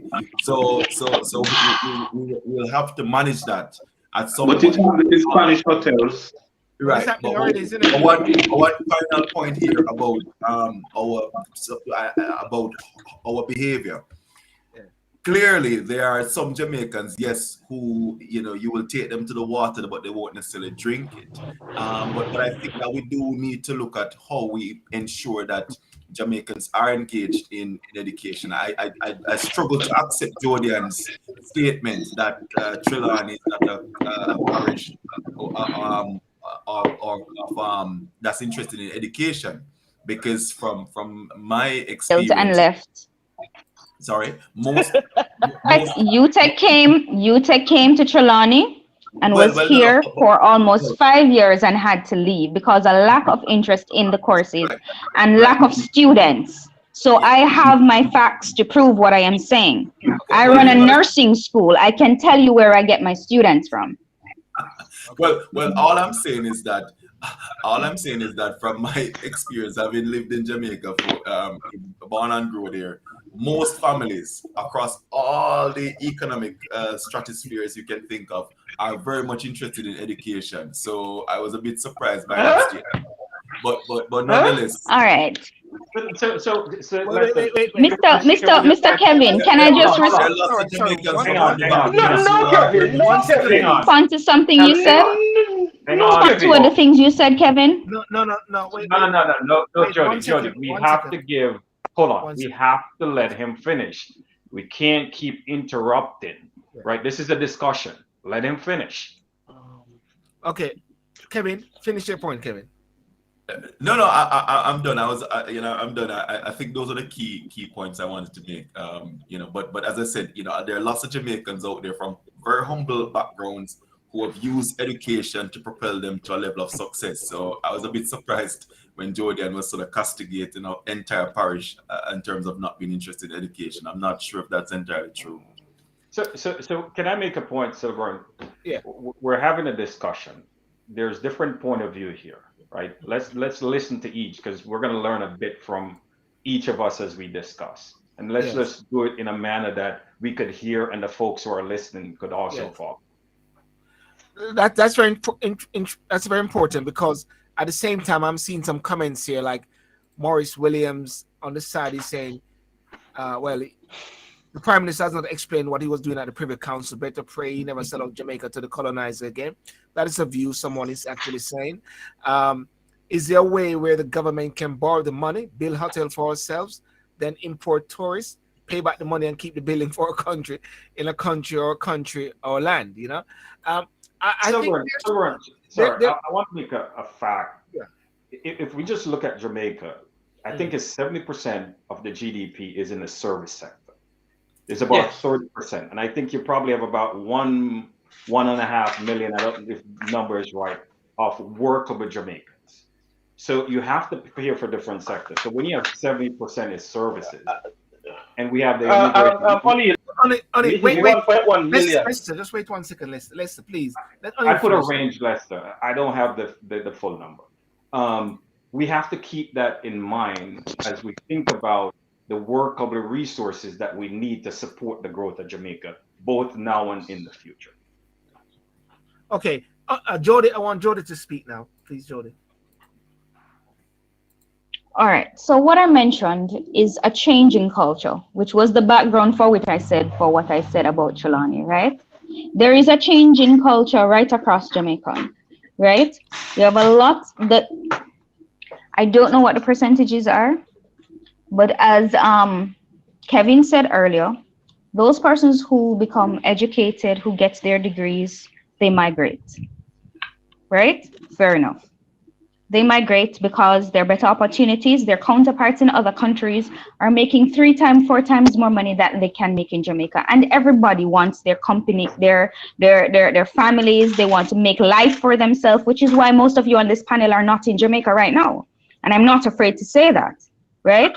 I choose to stay because my calling is to stay in this country. I could be in the US making millions of dollars right now. I am a triple trained RN. And I choose to stay in my country because my passion is to help other Jamaicans make life for themselves, whether they need to make it in another country or whatever they need to do. Nurses in Jamaica do not make money.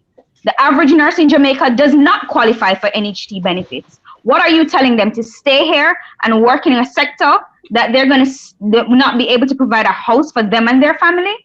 No, it doesn't make sense. So yes, all workers or qualified skilled workers are going to leave Jamaica and make a better life for them. Right, Lester in the Netherlands, right, Oneil in the US, right, Silborn in the UK, and Kevin in the where are you, Europe? UK. In the UK.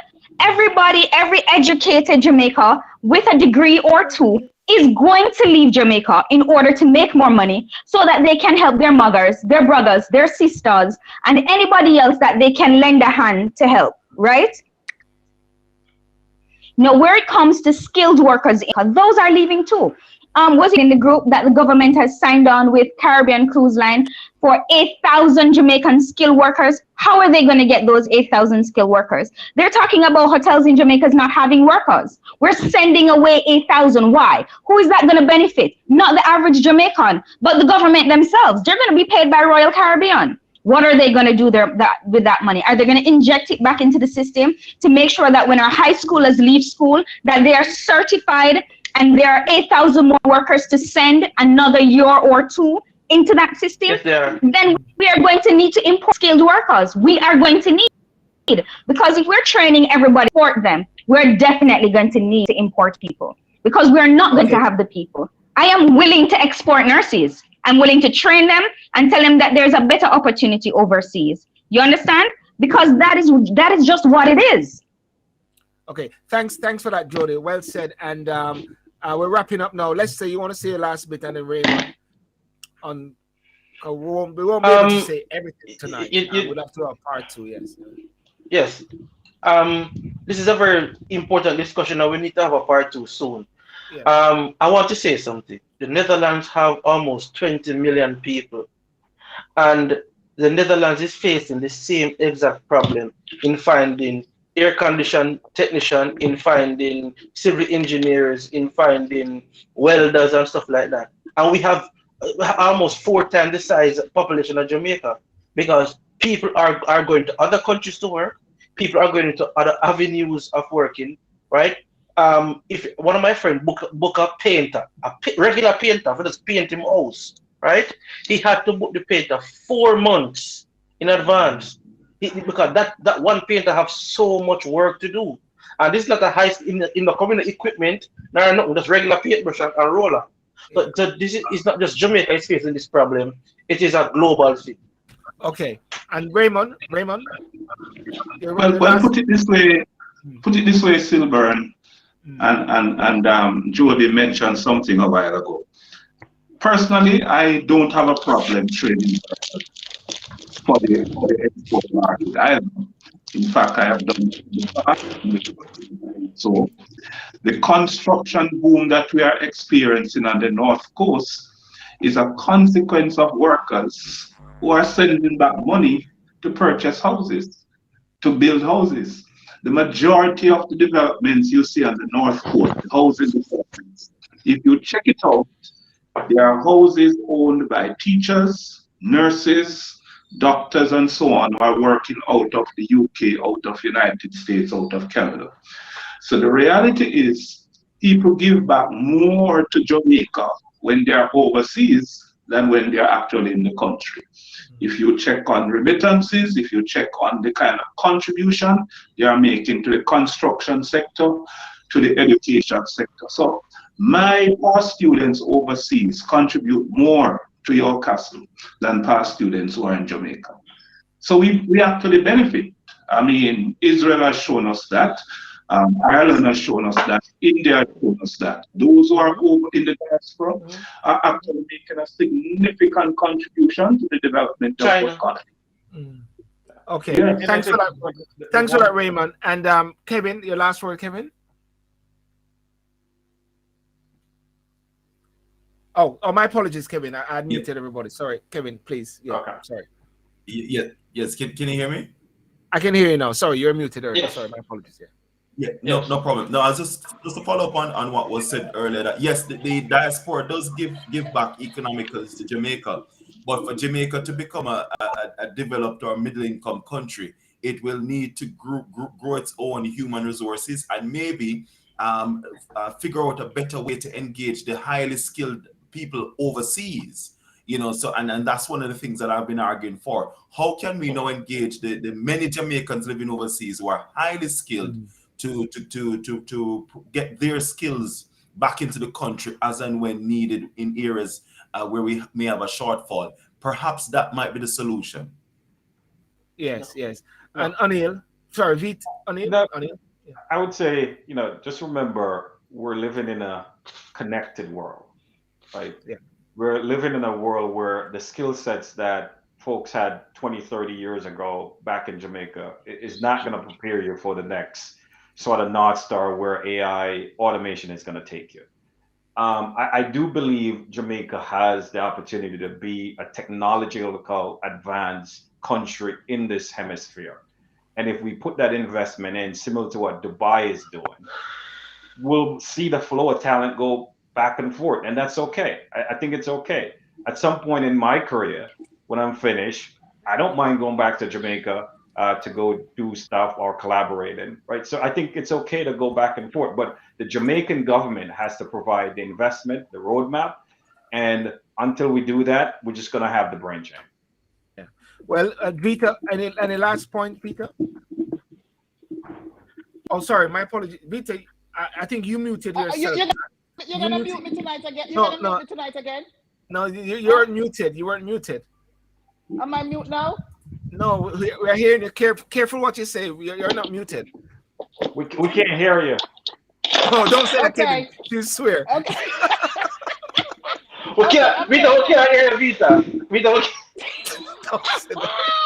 I'm gonna head with my crown, and I also have Annette with me to say hi.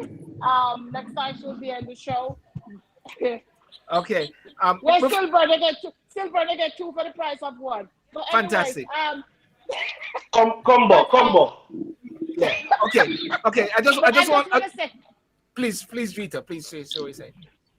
I just want to say that what we and Jody, I respect the fact that you stay in Jamaica and the fact that you are there and you're making a big impact in Jamaica. And we also, as a diaspora, I bought properties in Jamaica. I built a lot in Jamaica. I sent back a lot to Jamaica. I did a lot for Jamaica being here.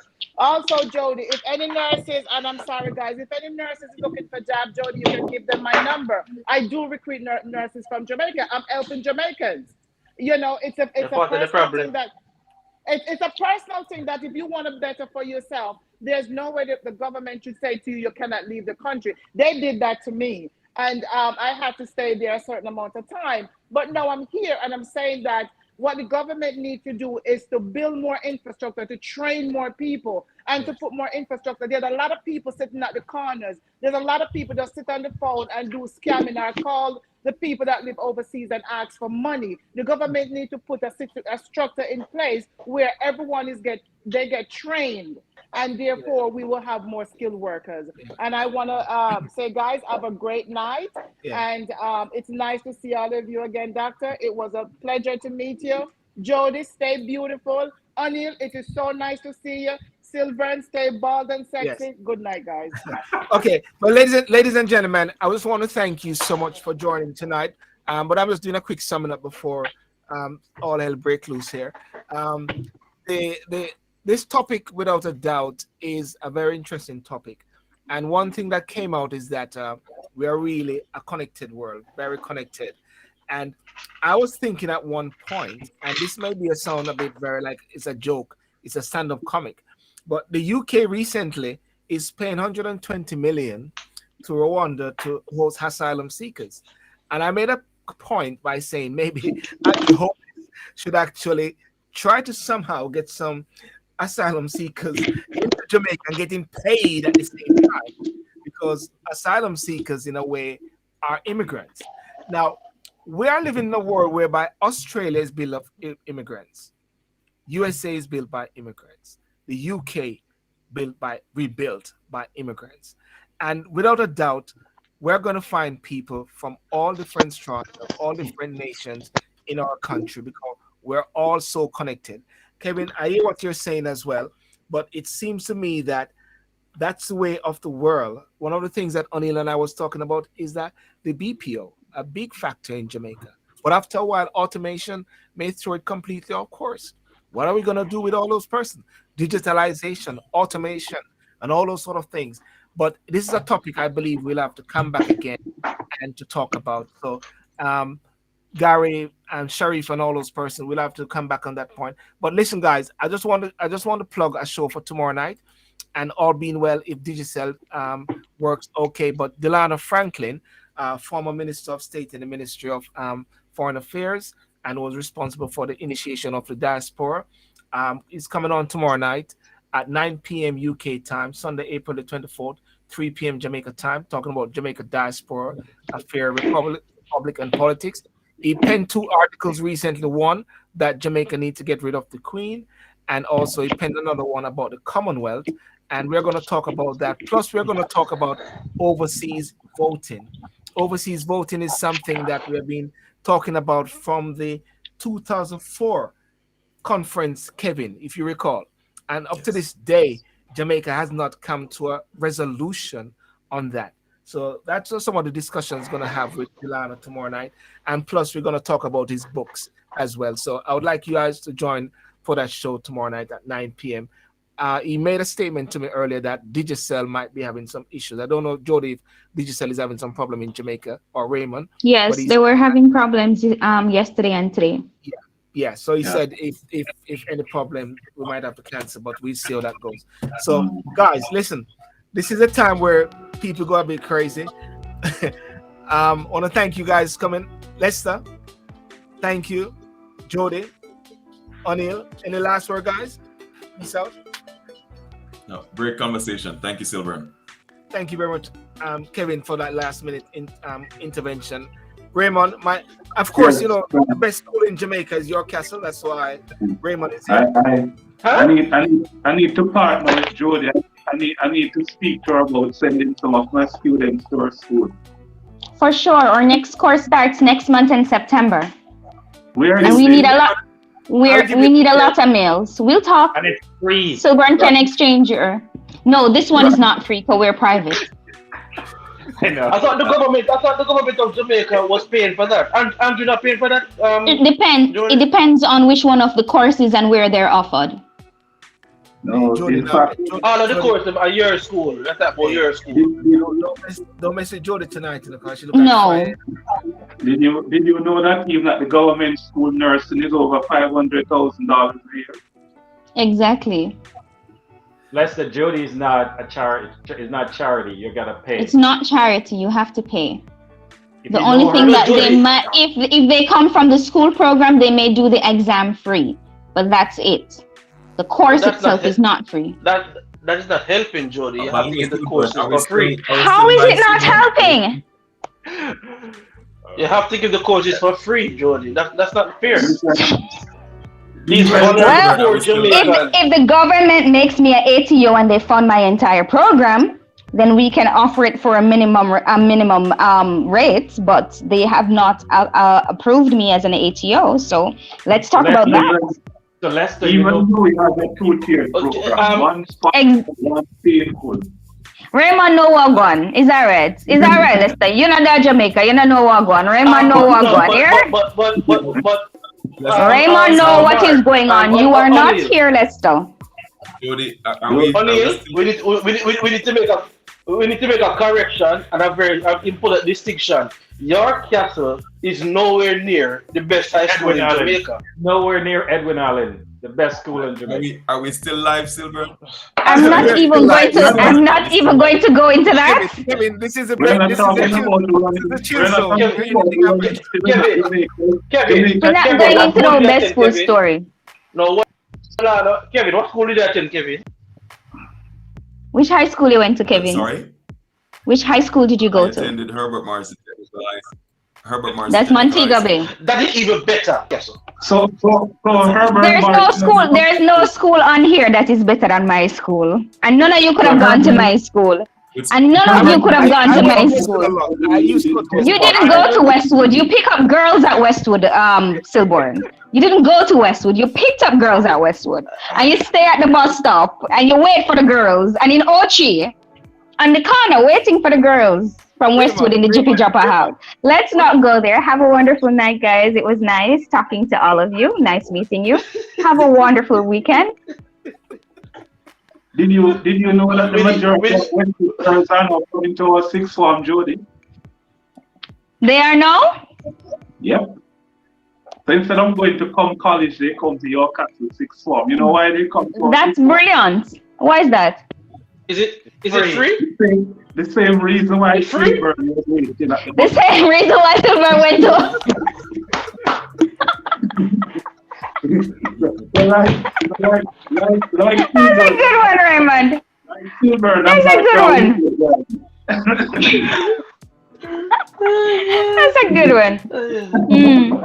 But I mean,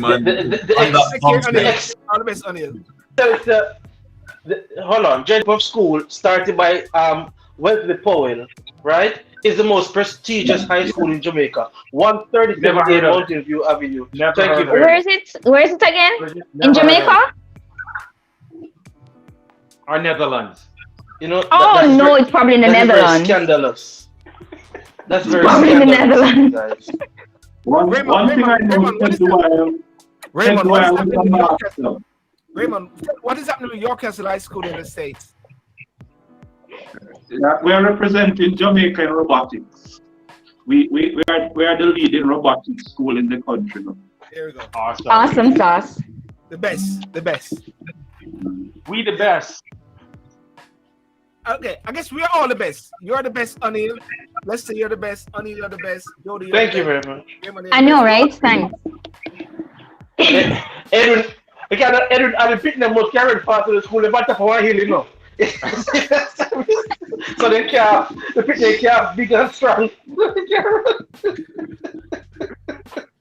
You see why I'm so resilient? Jody, what are you drinking? What are you drinking, Jody? Oh, I tell you, I just have a new love and I just keep buying bottles after bottles. What is it? It is Sangsters with coffee. Jamaican rum cream with coffee. Okay. Wow. You would be pretty wide-eyed open for a few hours to go. And I'm having chocolate with coffee. Oh my gosh. You'll be not only wide-eyed open, you'll be hyperactive. Oh no, I go to sleep soon. I wake up 4 in the morning. My day ends at 4 in the afternoon. I think she'll be very hyperactive, Kevin. Very hyper. All the best, everybody. All right. Okay, Raymond, take care of yourself, Raymond. All the best. Have a good night, guys. Good night, Raymond. Take care, Kevin. Kevin, all the best, Kevin. Thanks, Silver. It's been a pleasure. Take care. Cheers. Okay, guys. Well, listen. Let's peace out. Boom. Bless up. Right? Yeah. Cheers. If you guys go on that other thing, I'll maybe pop in more.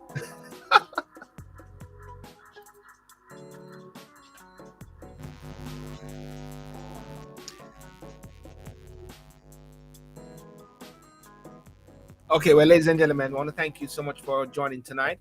Thank you very much. Have a good night. Remember to like and subscribe to the show on YouTube, Silburn TV, and join me tomorrow night with Delano Franklin, as I mentioned earlier.